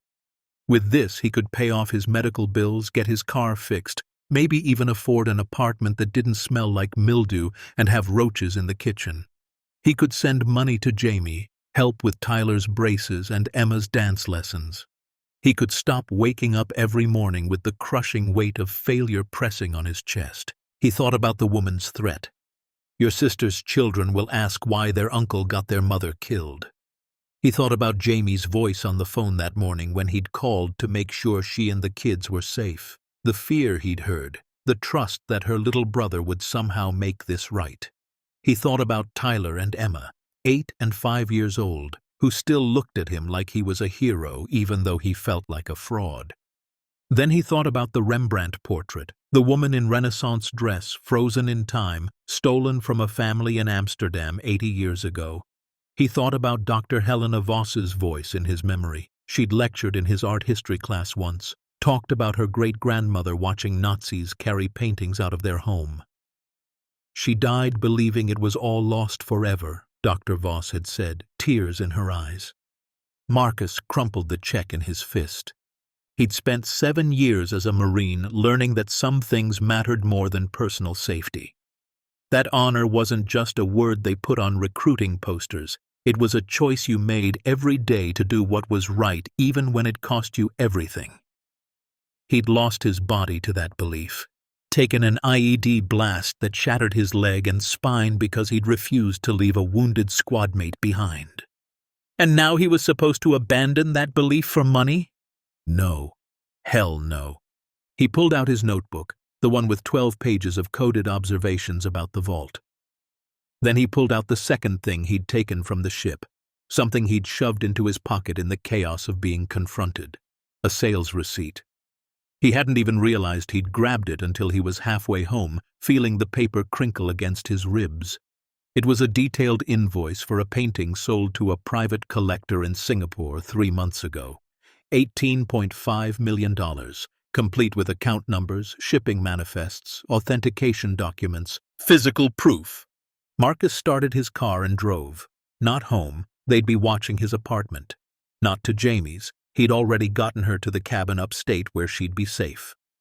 He drove to Bayside Community College, to the office of Dr. Sarah Brennan, the only person he could think of who might believe him and have the connections to do something about it.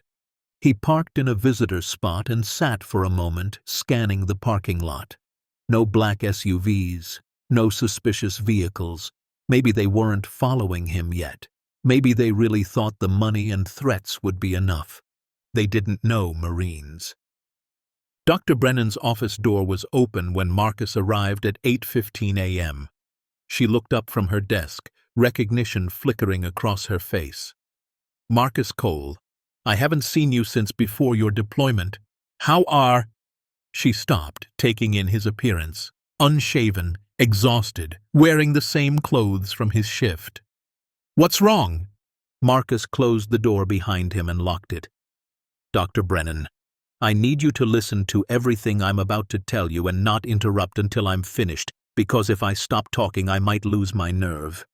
She set down her pen, her expression shifting from concern to focused attention. "All right, I'm listening."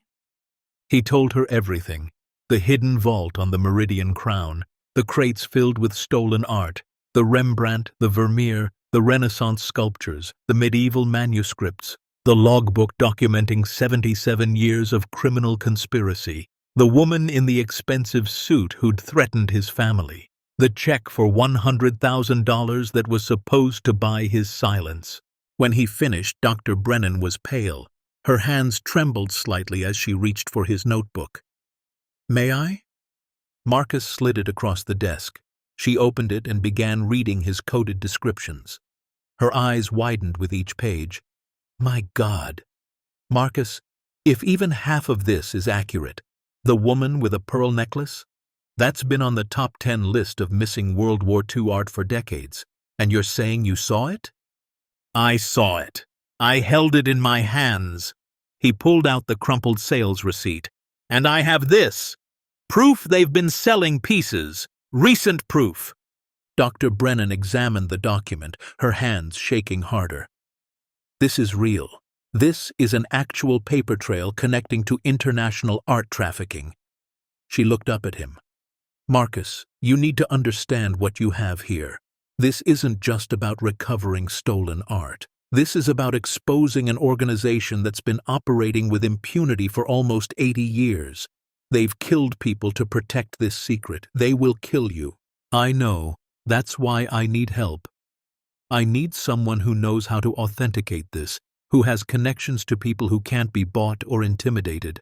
I need—" "A journalist," Dr. Brennan finished.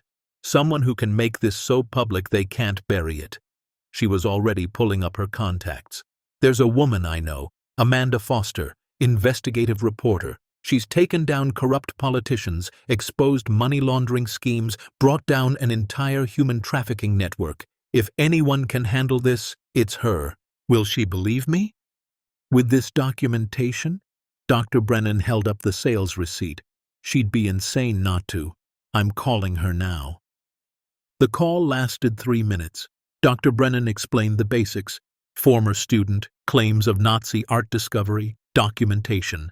Amanda's response was immediate. She could be in Port Sterling by noon. Meet at a public location. Bring everything. "She's coming," Dr. Brennan said, hanging up. "Marcus, are you sure about this? Once we start this process, there's no going back. Your life will change forever." Marcus thought about the check in his pocket. The easy way out. Then he thought about the Marine Corps values tattooed on his soul: honor, courage, commitment. "I'm sure." "Then we have 4 hours to prepare, and we need to assume they're watching you." As if on cue, Marcus's phone buzzed. Not his regular phone. That was still powered off, battery removed. This was a text to his old number that came through when he'd briefly turned it on to check messages. Unknown sender. "Mr. Cole, we need to talk about your decision. The offer remains open, but our patience has limits. You have until 1800 hours tonight. Choose wisely." Marcus showed Dr. Brennan the text. She read it, and her jaw tightened. "They're escalating. That's less than 10 hours. Then we work fast." They spent the next 3 hours in Dr. Brennan's office with the door locked and the blinds closed. She helped Marcus organize his notes, cross-referencing his descriptions with databases of missing art. Every piece he'd documented matched something on record: Paintings stolen from Amsterdam, sculptures looted from Florence, manuscripts seized from Prague. The scope of the collection was staggering. This could be the largest cache of Nazi-looted art ever recovered, Dr. Brennan said, her voice filled with awe and horror. The cultural value is incalculable, and you found it working an $11 an hour security job. Funny how that works, Marcus said bitterly. The world's biggest art discovery made by someone who can barely afford to eat. At 11:45, Dr. Brennan's phone rang. Amanda Foster calling from the road. "I'm 20 minutes out. Where should we meet?"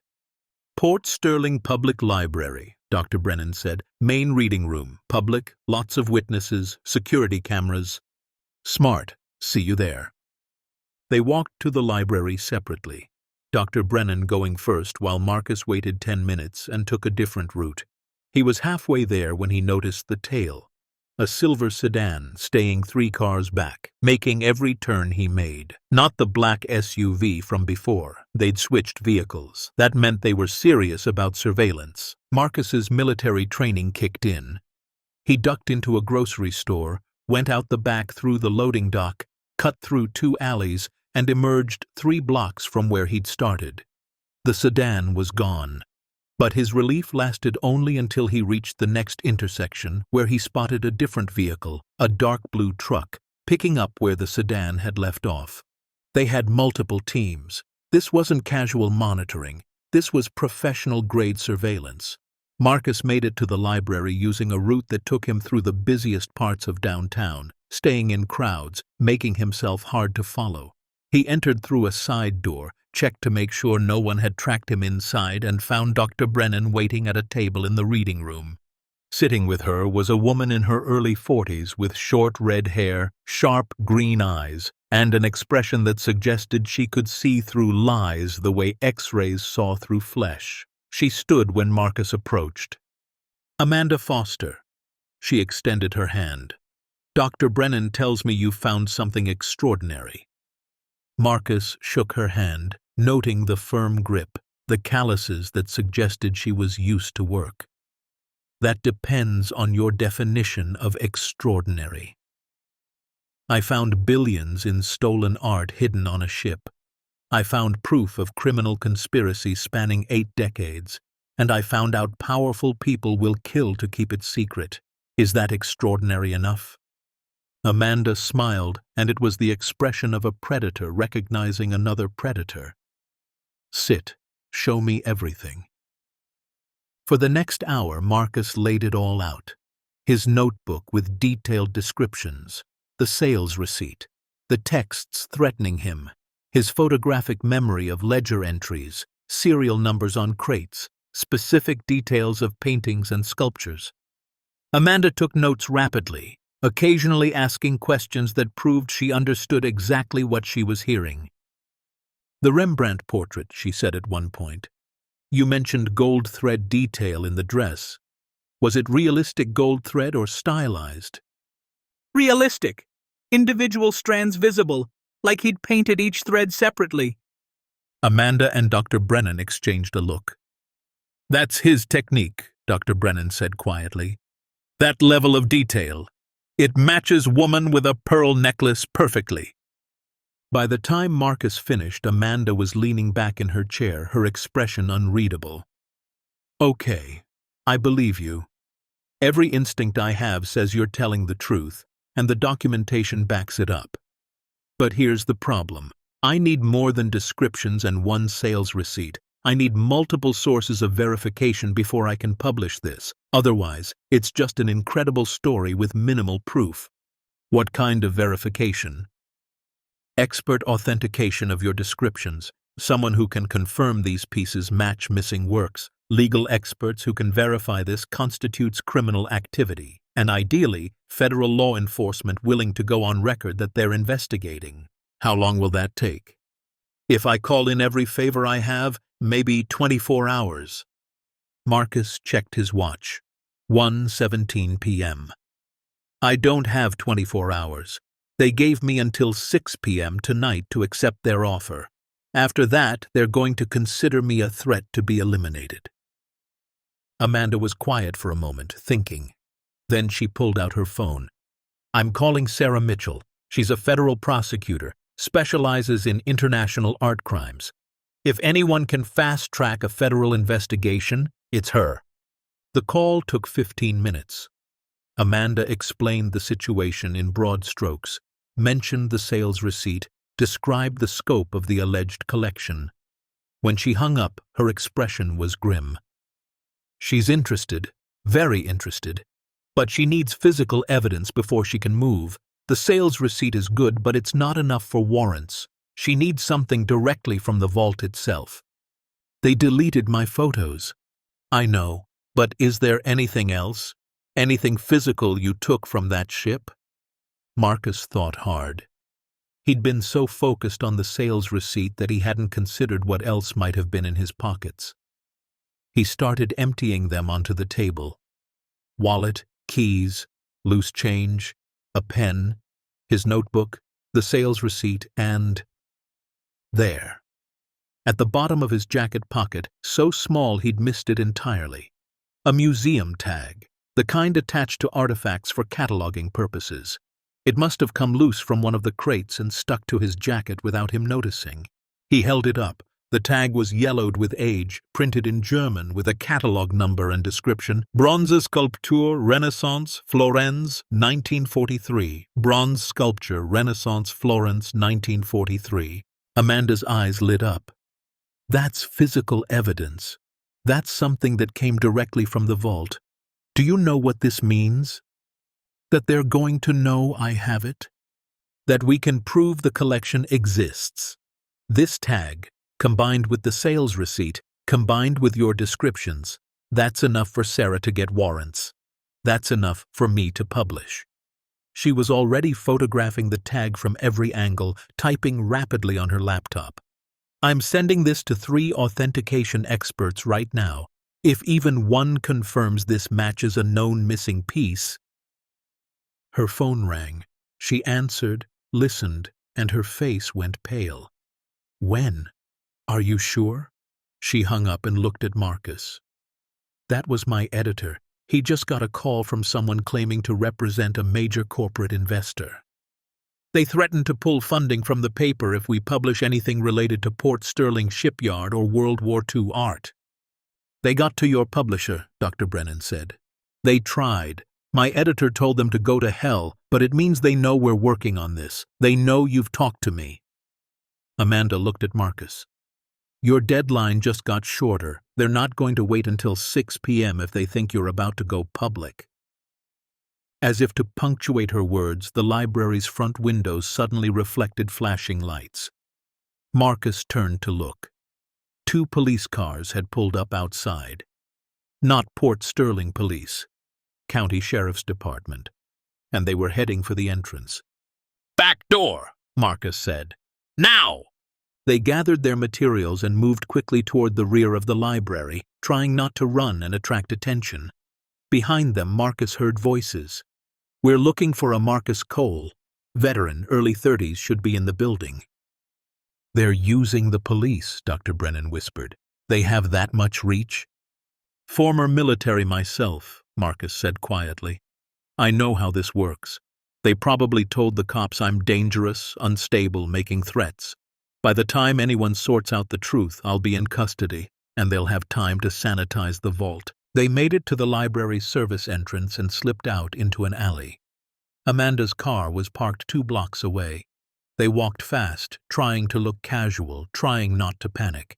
Marcus kept expecting to hear shouts behind them, to feel a hand on his shoulder, to see more police cars blocking their escape. They reached Amanda's car, a nondescript gray sedan that screamed rental, and climbed in.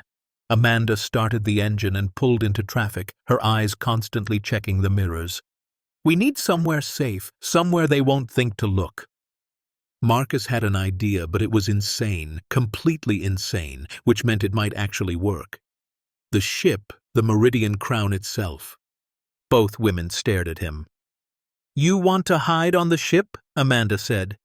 "The ship they're guarding? The ship where they threatened to kill you?" "Think about it.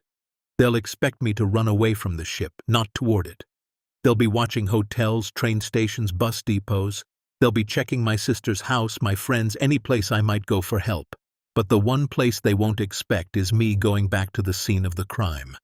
Dr. Brennan nodded slowly. "It's actually tactically sound. And if we're there when federal agents arrive—" "How long before federal agents arrive?" Marcus asked. Amanda checked her phone. "Sarah says she can have FBI at the shipyard by dawn tomorrow. That's 18 hours. Can you hold position for 18 hours? Marcus thought about the ship's layout, the places he'd explored, the areas even the organization's security hadn't fully mapped. "Yeah, I can hold for 18 hours, but we'll need supplies." They stopped at a convenience store where Amanda bought flashlights, batteries, water bottles, and energy bars. Then they drove to the shipyard as evening shadows began stretching across Port Sterling. What happens next will turn this night upside down, reveal a truth nobody expected, and remind us why sometimes the quietest voices carry the most power. Stay tuned to see what happens next. If you're enjoying the story, please like, share, and subscribe for more. The shipyard looked different as darkness fell. The security lights created pools of sickly yellow illumination separated by stretches of absolute black. The Meridian Crown loomed like a ghost ship, her rust-streaked hull reflecting nothing, absorbing light like a hole in the world. Marcus led them through the fence using a gap he'd found his first week on the job. The kind of thing security guards learned but never reported because sometimes you needed an unofficial exit. They moved in silence, staying in shadows, avoiding the areas covered by security cameras. Getting onto the ship was the easy part. Marcus knew every camera angle, every blind spot. He led Amanda and Dr. Brennan up a maintenance ladder on the port side, through a hatch that had been broken for years, and into the crew quarters deck. "Stay close," he whispered, "and don't use your flashlights unless I say so. There are pressure sensors on some of the main corridors." They moved through the ship like infiltrators, and in a way that's exactly what they were. Infiltrating a fortress that had protected stolen history for 77 years. The ship groaned around them, metal settling, the tide rising and falling, creating sounds that seemed almost alive. Marcus took them down to the third deck, past the machinery spaces, to the corridor where he'd first found the hidden hatch. His hands shook slightly as he opened it. This was insane. They were hiding in a vault full of stolen art while an organization of criminals and their corrupted police hunted them. But insanity was all he had left. They descended into the hidden corridor, and Marcus led them to room 8, the one with modern equipment and a reinforceable door. "We'll hole up here. There's only one entrance to this level, and I can seal the hatch from inside. If anyone comes down, we'll hear them long before they reach us." Amanda set up her laptop, connecting to a mobile hotspot. "I'm finishing the article now. The moment Sarah confirms FBI is moving in, I publish everything. Complete exposure. At that point, they can't touch us without making it obvious." Dr. Brennan explored the room, her flashlight playing across crates that held cultural treasures worth billions. "This is surreal. I've studied this my entire career, and now I'm standing in it." Marcus wedged a piece of metal into the door mechanism, creating a makeshift barricade. Then he checked his watch. 7:38 p.m., roughly 11 hours until dawn. 11 hours until federal agents arrived. 11 hours to stay alive and protect the evidence. His phone buzzed, a text from an unknown number. "Last chance, Mr. Cole. Walk away now and live. Continue this path and your sister becomes collateral damage." Marcus showed it to Amanda. She read it and her expression hardened. "They're desperate. That's good. Means we're winning." "Doesn't feel like winning." "It never does, not in the moment. But trust me, when this story breaks tomorrow, when federal agents raid this ship, when families start getting their heritage back, you'll understand what you've accomplished." Marcus wanted to believe her, but right now, sitting in a stolen vault while criminals threatened his family, it was hard to see past the fear. Then he heard it. Footsteps, above them, on the upper decks. Multiple people, moving with purpose, and they were heading down. "They're here," Marcus whispered. "Kill your lights. Stay absolutely silent." The footsteps grew closer. Marcus counted at least 4, maybe 5 people. Heavy boots, tactical gear. They were sweeping the ship deck by deck, methodically searching. A voice called out, echoing through the metal corridors. "Mr. Cole, we know you're on the ship. The police have sealed the shipyard. There's no escape. Come out now and we can still resolve this peacefully." It was the woman from before, the one in the expensive suit. Her voice was calm, reasonable, the tone of someone used to negotiating hostage situations. Marcus stayed silent, barely breathing. Beside him, Amanda was typing frantically on her laptop, her screen dimmed to almost nothing. She was finishing the article, uploading files, sending everything to her editor. If they died down here, at least the truth would survive. The footsteps reached the 3rd deck. Pause. Then the unmistakable sound of the hidden hatch being opened. "They know about the vault," Dr. Brennan whispered. "Of course they do. It's their vault." The footsteps descended into the hidden corridor. Flashlight beams cut through the darkness outside room 8. Marcus's hand went to the metal bar he'd used to reinforce the door, gripping it like a weapon. It wouldn't stop them, but it might buy seconds. The woman's voice came again, closer now, right outside their door. "Mr. Cole, I'm impressed. Coming back to the ship was clever, but you've made one critical error. You've trapped yourself. There's one way in and one way out of this vault, and we control it." Marcus said nothing. "I know you have people with you. A journalist, perhaps. Maybe that art professor. It doesn't matter. You have 60 seconds to open this door and surrender the evidence you've collected. Otherwise, we'll cut our losses and seal this entire vault level, with you in it. The ship is scheduled for demolition in 3 months. No one will ever find you." Amanda stopped typing. She looked at Marcus, her face pale in the laptop's dim glow. "She's bluffing." "Maybe," Marcus said. "Or maybe she's been protecting this secret for decades by making hard choices. You really think she won't seal us in here?" 30 seconds, Mr. Cole." Marcus made a decision. He'd come this far by trusting his instincts, by believing that doing the right thing mattered even when it cost everything. He couldn't stop now. He raised his voice. "No." Silence from the corridor. Then, "No? I'm not opening this door. I'm not surrendering. And you're not sealing us in because the moment you do, it's murder. And murder is a lot harder to cover up than art theft." The woman laughed, a cold sound that echoed off steel walls. "You think anyone will know? You're trespassing on private property after making threats. When you disappear, people will assume you fled or met with an unfortunate accident. No one will look for you here." "FBI will," Amanda called out. "Federal prosecutor Sarah Mitchell has this location flagged. Agents are en route. Seal us in, and you're sealing in federal witnesses. That's a federal crime." Another pause. Longer this time. Then the woman's voice changed, losing its calm veneer. "You're lying." "Call her. Sarah Mitchell, U.S. Attorney's Office, Southern District. She's expecting my check-in every hour. I miss one, she sends the cavalry. And I'm due to check in at 0800. That's..." Amanda checked her watch. 12 minutes from now. Marcus held his breath. It was a bluff. Sarah had said dawn, not 8 p.m.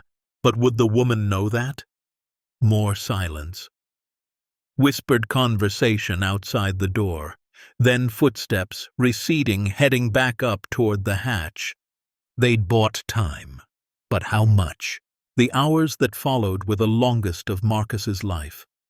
They sat in room 8 of the hidden vault, surrounded by billions in stolen art, listening to footsteps above them.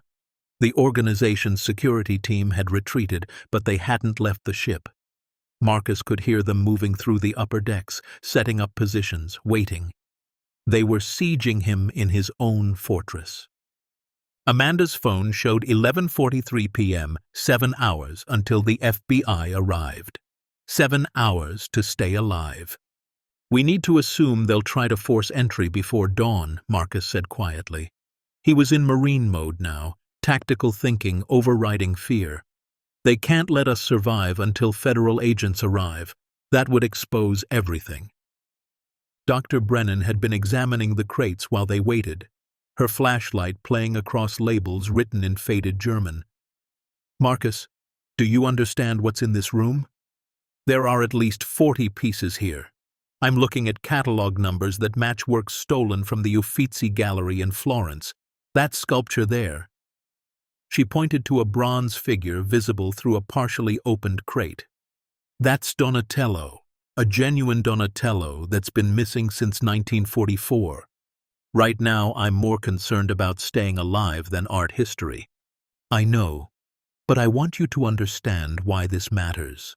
These aren't just valuable objects. They're pieces of human heritage.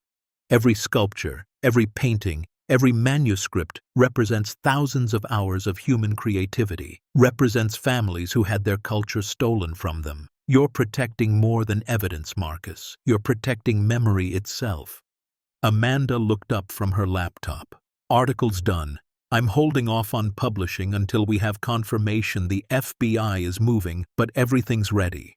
The moment this goes live, every major news outlet in the world will have the story. There'll be no covering it up. Marcus nodded, then froze. He'd heard something, not from above, but from the corridor outside their room. A soft scraping sound, like metal on metal. He pressed his finger to his lips, signaling silence. Then he moved to the door, ear pressed against the cold steel. The scraping continued, rhythmic, purposeful. Someone was doing something to the hatch at the corridor entrance. Then he smelled it. Gas. They were pumping something into the sealed corridor. His military training identified it instantly. Tear gas, probably. Or maybe something worse. They're trying to gas us out, he whispered. We need to seal this room. They moved fast, using pieces of tarp from the crates to stuff the gaps around the door. But the room wasn't airtight. It had been designed to store artwork, which meant ventilation. Marcus could already feel his eyes beginning to water. There, Dr. Brennan pointed to a ventilation grate near the ceiling. White vapor was seeping through it.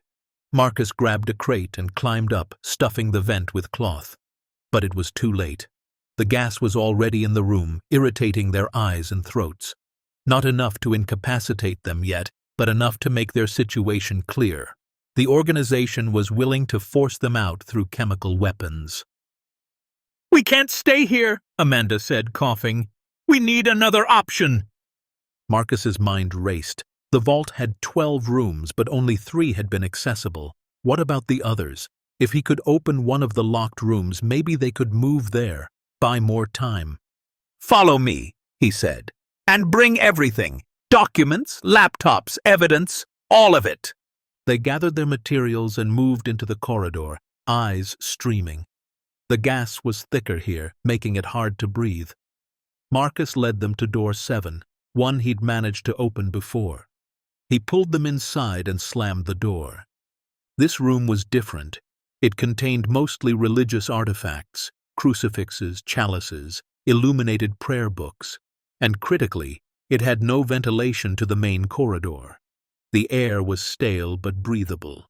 We can hold here, Marcus said, but we're running out of time. Amanda checked her phone. 2:27 a.m. FBI won't be here for at least 4 more hours. Then we need to change the timeline. Marcus pulled out his burner phone. I'm calling 911, fire department, police, everyone. If we can get enough first responders here. They'll just intercept the call, Dr. Brennan said. They have police on their payroll, remember? Then we don't call local police, we call national media. Amanda was already pulling up contacts.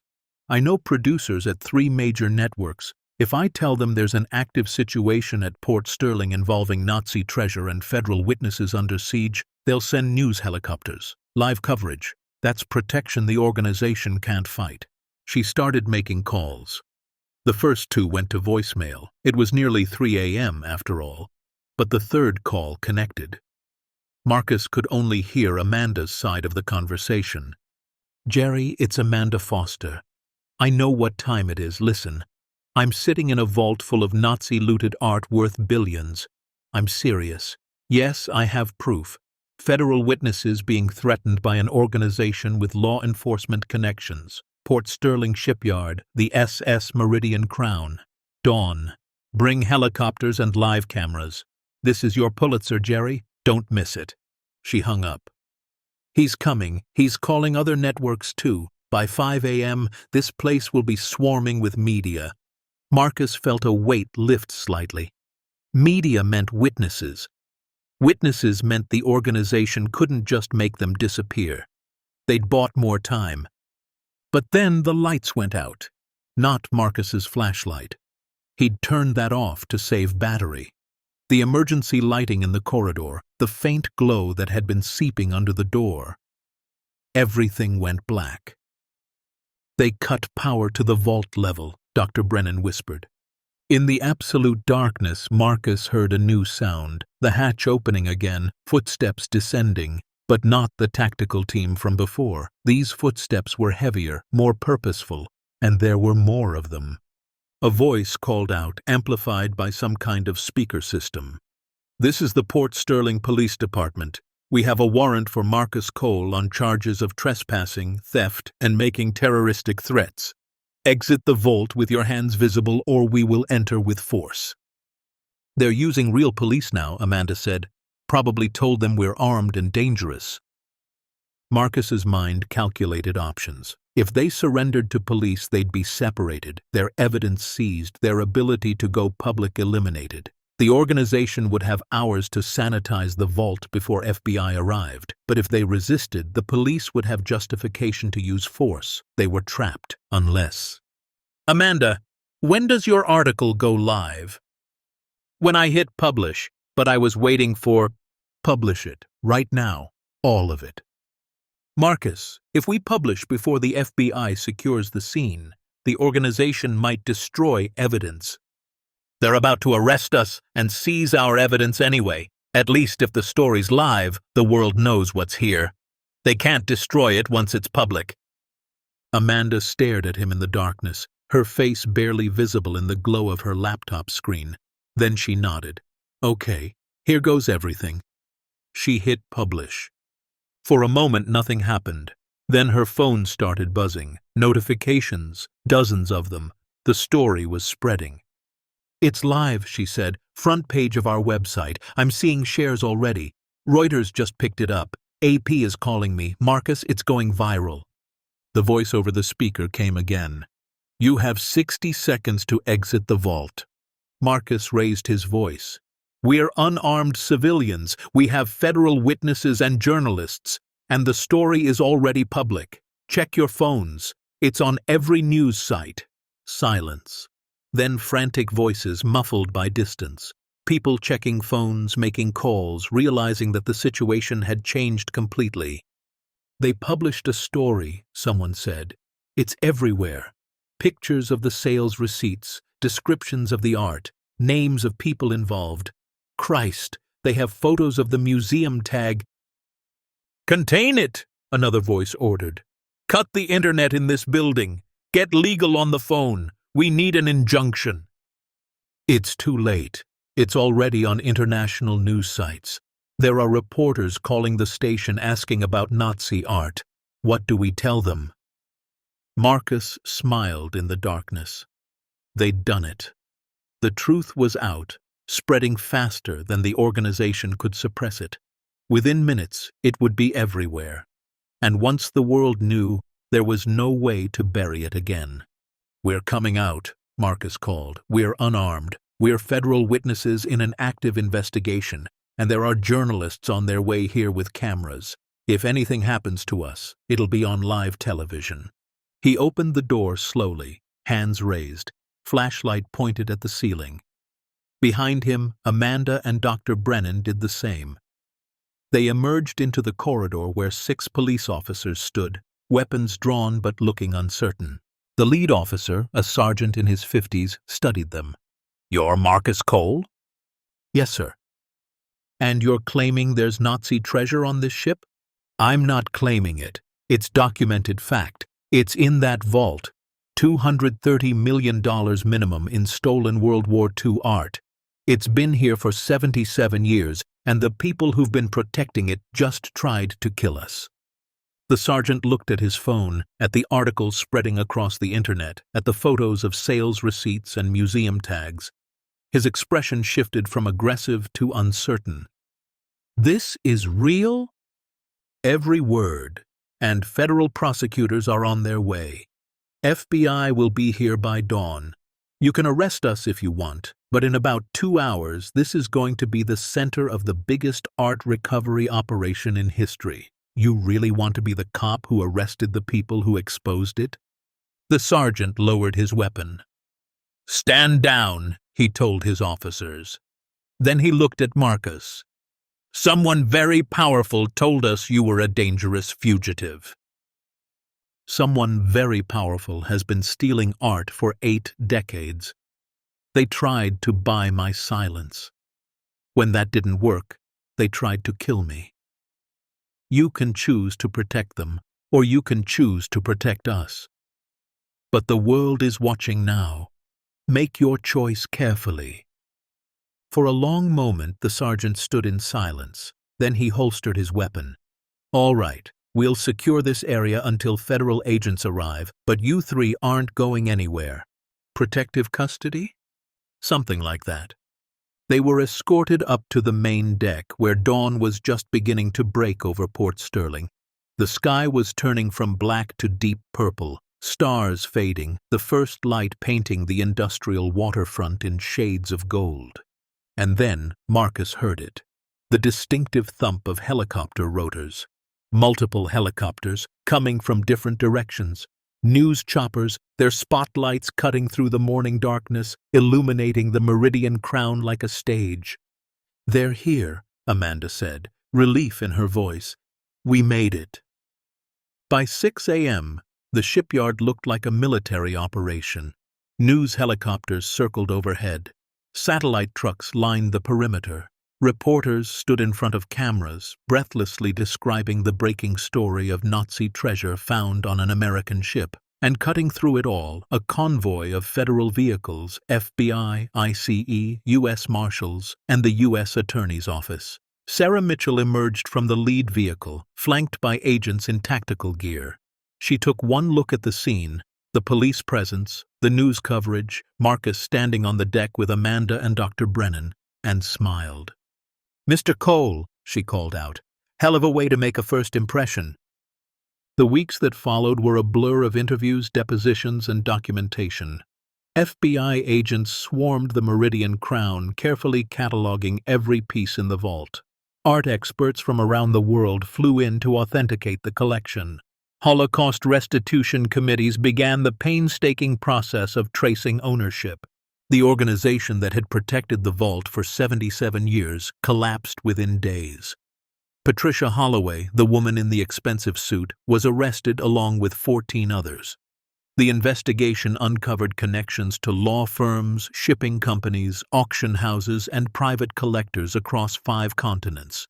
Assets worth over $1 billion were frozen. But more importantly, the art began its journey home. 3 weeks after the discovery, Marcus stood in the Amsterdam Museum of Art next to Dr. Helena Voss. She was in her 80s, silver-haired, tears streaming down her face as she looked at the painting that had been stolen from her family's home in 1944. My great-grandmother, she said softly, reaching out but not quite touching the frame. Woman with a pearl necklace. She used to tell me about this painting, how it hung in their parlor, how her mother would sit beneath it in the evening light. I thought I would die without ever seeing it. She turned to Marcus, grasped his hands. You gave us back more than art, Mr. Cole. You gave us back our grandmother, our history, our memory. How can I ever thank you? Marcus's throat was too tight to speak. He just squeezed her hands and nodded. Similar scenes played out across Europe. In Florence, Renaissance sculptures returned to the Uffizi Gallery, placed in spaces that had been empty for 80 years. In Prague, medieval manuscripts were restored to the National Library, where scholars wept as they turned pages they'd thought lost forever. In Warsaw, religious artifacts stolen from synagogues were returned to the Jewish community, tangible connections to families destroyed in the Holocaust. Every piece had a story. Every return was a reunion. And through it all, Marcus's life changed in ways he couldn't have imagined. The Marine who'd been making $11 an hour became an international figure. Newspapers called him a hero. Museums wanted him to speak. Universities offered him scholarships to complete his degree in art history. But the real change wasn't in the recognition. It was in the purpose. 6 months after the discovery, Marcus stood at a podium in the Smithsonian Institution in Washington, D.C. The auditorium was packed. Museum directors, historians, veterans advocates, survivors of the Holocaust, journalists who'd covered the story. He'd been invited to speak at the opening of a special exhibition, Recovered, Art Saved from the Shadows. His hands shook slightly as he gripped the podium. Public speaking had never been his strength, but Amanda had coached him, reminded him that he just needed to tell the truth. "My name is Marcus Cole," he began. 6 months ago, I was a veteran working a minimum wage security job, barely surviving, feeling like my life was over. I'd served my country, taken an IED blast that shattered my body, and come home to a world that didn't seem to have a place for me. I was broken, and drowning. The room was silent, listening. Then one night, I found a hatch, just a piece of metal in the floor of an old ship. I could have walked past it, probably should have, but I opened it, and what I found wasn't just treasure. It was a choice. Take the money, stay silent, survive. Or speak up, risk everything, do what was right even though it would cost me. He paused, gathering his thoughts. They offered me $100,000 to forget what I'd seen. For a guy with $12 in his bank account, that was life-changing money. And I won't lie. I thought about taking it. I thought about my sister and her kids, about my medical bills, about all the ways that money could make my life easier. But then I thought about the Marines, about the values they taught me, honor, courage, commitment, about the men I'd served with who'd given everything for something they believed in. And I realized that if I took that money, if I let stolen history stay buried, I'd be betraying everything they'd taught me, everything I'd fought for. His voice grew stronger. So I said no. I contacted people I thought I could trust. I documented everything. And when they threatened me, when they tried to kill me, I kept going. Because some things matter more than personal safety. Some truths need to be told, no matter the cost. He gestured to the exhibition behind him, where recovered paintings hung in climate-controlled cases. These pieces aren't just art, they're memories. They're the heritage that was stolen from families during humanity's darkest hour. Every painting, every sculpture, every manuscript represents people who loved beauty, who created something meaningful, who were destroyed by evil. Returning these pieces isn't just about correcting theft. It's about saying that beauty survives, that memory matters, that humanity can be restored. The audience was rapt. Some were crying. "I'm not a hero," Marcus continued. "I'm just a veteran who stumbled into something bigger than himself and decided to do the right thing. But here's what I've learned. Any of us can be that person. Any of us can choose integrity over comfort, truth over silence, purpose over profit. All it takes is the courage to open that hatch, whatever your hatch might be. The courage to look at something wrong and say, 'Not on my watch.'" He smiled slightly. 6 months ago, I thought my life was over. I thought the best years were behind me, that I'd never matter again. But standing here today, knowing that families have been reunited with their heritage, knowing that museums can fill the empty spaces on their walls, knowing that justice has been served, I realize my life wasn't ending 6 months ago. It was just beginning. Because purpose doesn't come from wealth or status or recognition. It comes from doing things that matter. From standing up when others sit down. from speaking truth when others stay silent, and from believing that one person, one broken, struggling, ordinary person, can still change the world. The applause started before he'd finished speaking, building to a standing ovation that lasted 5 minutes. But Marcus barely noticed. He was looking at the back of the auditorium where Jamie stood with Tyler and Emma, all 3 of them beaming with pride. Where Dr. Brennan and Amanda stood together, the team that had helped him survive. Where elderly survivors of the Holocaust stood, dabbing at their eyes, mouthing thank you in languages he didn't speak but understood perfectly. The recognition continued. Marcus was awarded the Presidential Citizens Medal for his role in the largest art recovery operation in history. The Monuments Men Foundation created an annual scholarship in his name for veterans studying art history or museum preservation. 3 universities offered him full professorships, though he'd only just returned to school to finish his undergraduate degree. The financial compensation came too, though not from the criminals. The U.S. government awarded him a finder's fee, 1% of the recovered art's estimated value. Even at conservative estimates, that was over $20 million, more money than he'd ever imagined having. But Marcus had learned that money wasn't what mattered. He kept enough to live comfortably, to finish his education, to ensure Jamie's kids would have their college paid for. The rest went to causes that mattered: veteran support organizations, Holocaust education programs, art restitution initiatives. He established the Cole Foundation for Cultural Heritage, dedicated to training veterans in museum careers and supporting the recovery of stolen art worldwide. "Money comes and goes," he told a reporter who asked why he'd given away millions, "but purpose lasts. For 2 years after my discharge, I felt worthless. Now I wake up every day knowing I'm part of something that matters. You can't put a price on that." 1 year after the discovery, Marcus returned to Port Sterling. The Meridian Crown was being converted into a permanent museum and educational center focused on World War II history, art restitution, and ethical preservation. The vault itself would remain as it was found, a testament to the crime and the recovery. Marcus had been hired as the museum's director, not because of his fame, but because no one understood the ship better. He walked its decks every day, no longer as a minimum wage security guard, but as a custodian of history. He gave tours to school groups, explaining how one choice in the darkness had led to everything that followed. His favorite part of the job was meeting the families. They came from around the world, descendants of the people whose art had been stolen. They'd stand in the vault, reading the plaques that explained each piece's history, and they'd cry tears of joy and grief and closure. One afternoon, a woman in her 90s came with her grandchildren.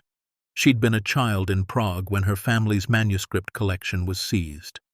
She stood in front of the case holding her family's prayer book, hand pressed against the glass, reciting prayers in Hebrew she hadn't spoken in 80 years. "Thank you," she said to Marcus when she'd finished. "My father died believing everything was lost, but you found it. You brought it home." Marcus knelt beside her wheelchair. "I just opened a door, ma'am. The real heroes were people like your father who refused to let the memory die. I'm just honored I could help." "No," she said firmly, grasping his hand with surprising strength. "You chose to open that door when you could have walked away. You chose truth when lies were easier. You chose to stand when others had fallen. That is heroism, young man. That is what it means to be truly human." 2 years after the discovery, Marcus stood on the deck of the Meridian Crown at sunset. The ship had been transformed, repainted, restored, turned from a rusting hulk into a gleaming monument to recovery and justice.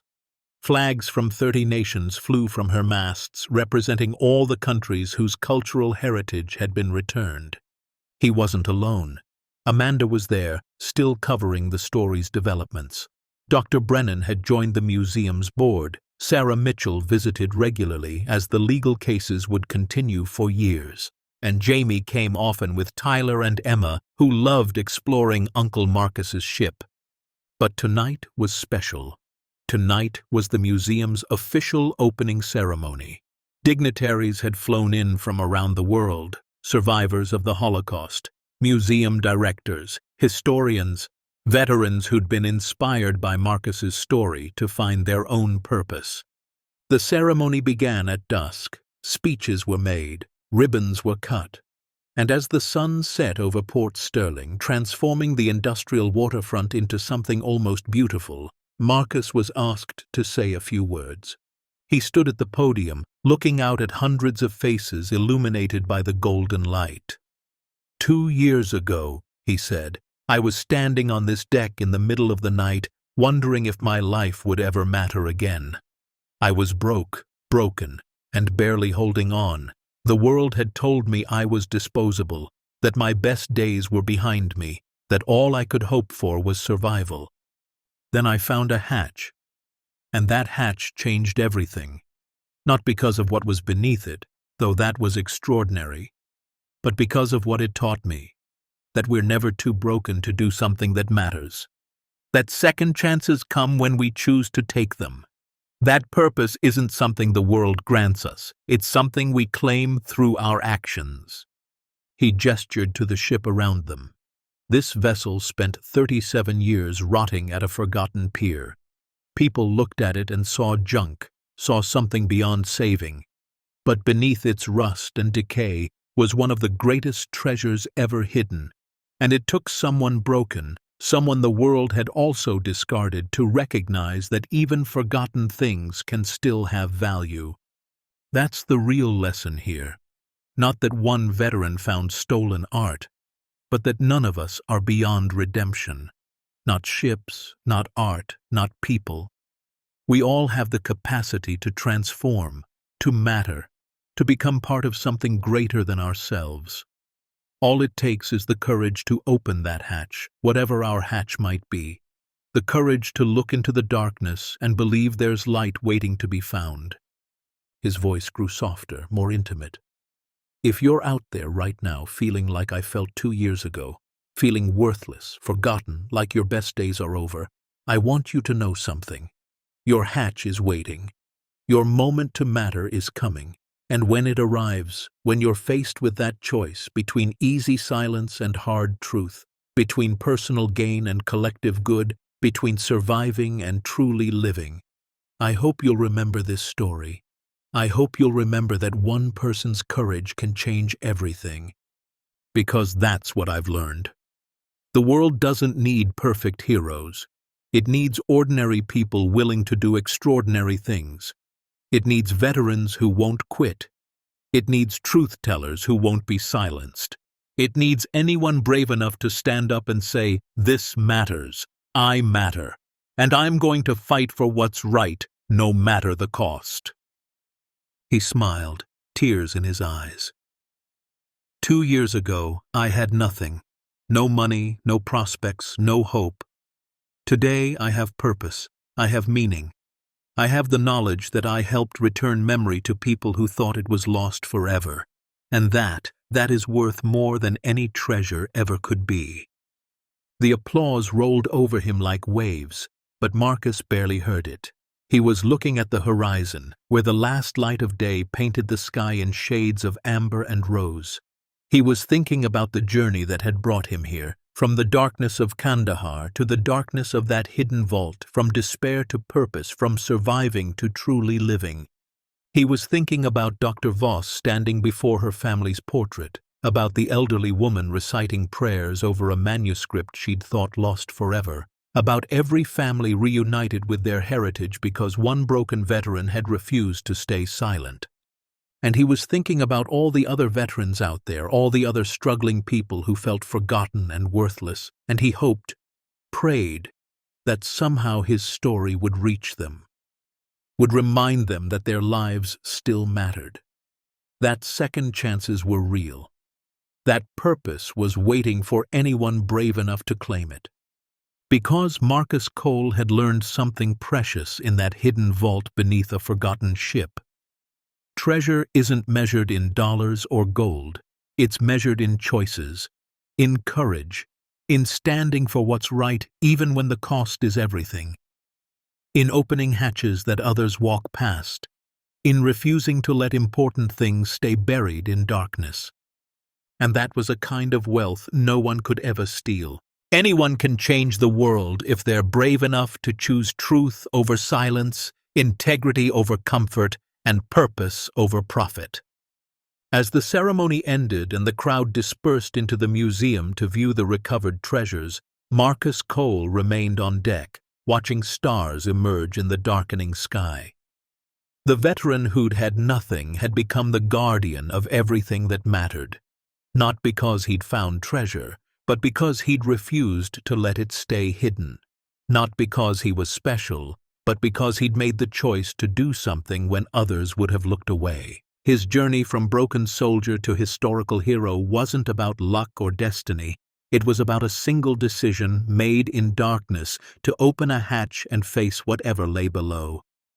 It was about choosing purpose over survival, truth over silence, integrity over wealth. And in making that choice, Marcus Cole proved what he'd always believed but had forgotten in his darkest hours, that Marines never quit, that honor matters, that one person, no matter how broken, can still stand up and change the world. Because some treasures aren't hidden in vaults. They're hidden in us, in our courage, our integrity, our refusal to let wrong go unchallenged. And when we find the strength to claim those treasures, when we choose to matter despite the cost, we don't just change our own lives, we change history itself. The end. Up next, 2 more powerful true stories are waiting for you. Click to keep discovering what happens when ordinary people face extraordinary choices. And don't forget to hit subscribe if you believe that courage still matters, that truth deserves to be told, and that even the most broken among us can become heroes.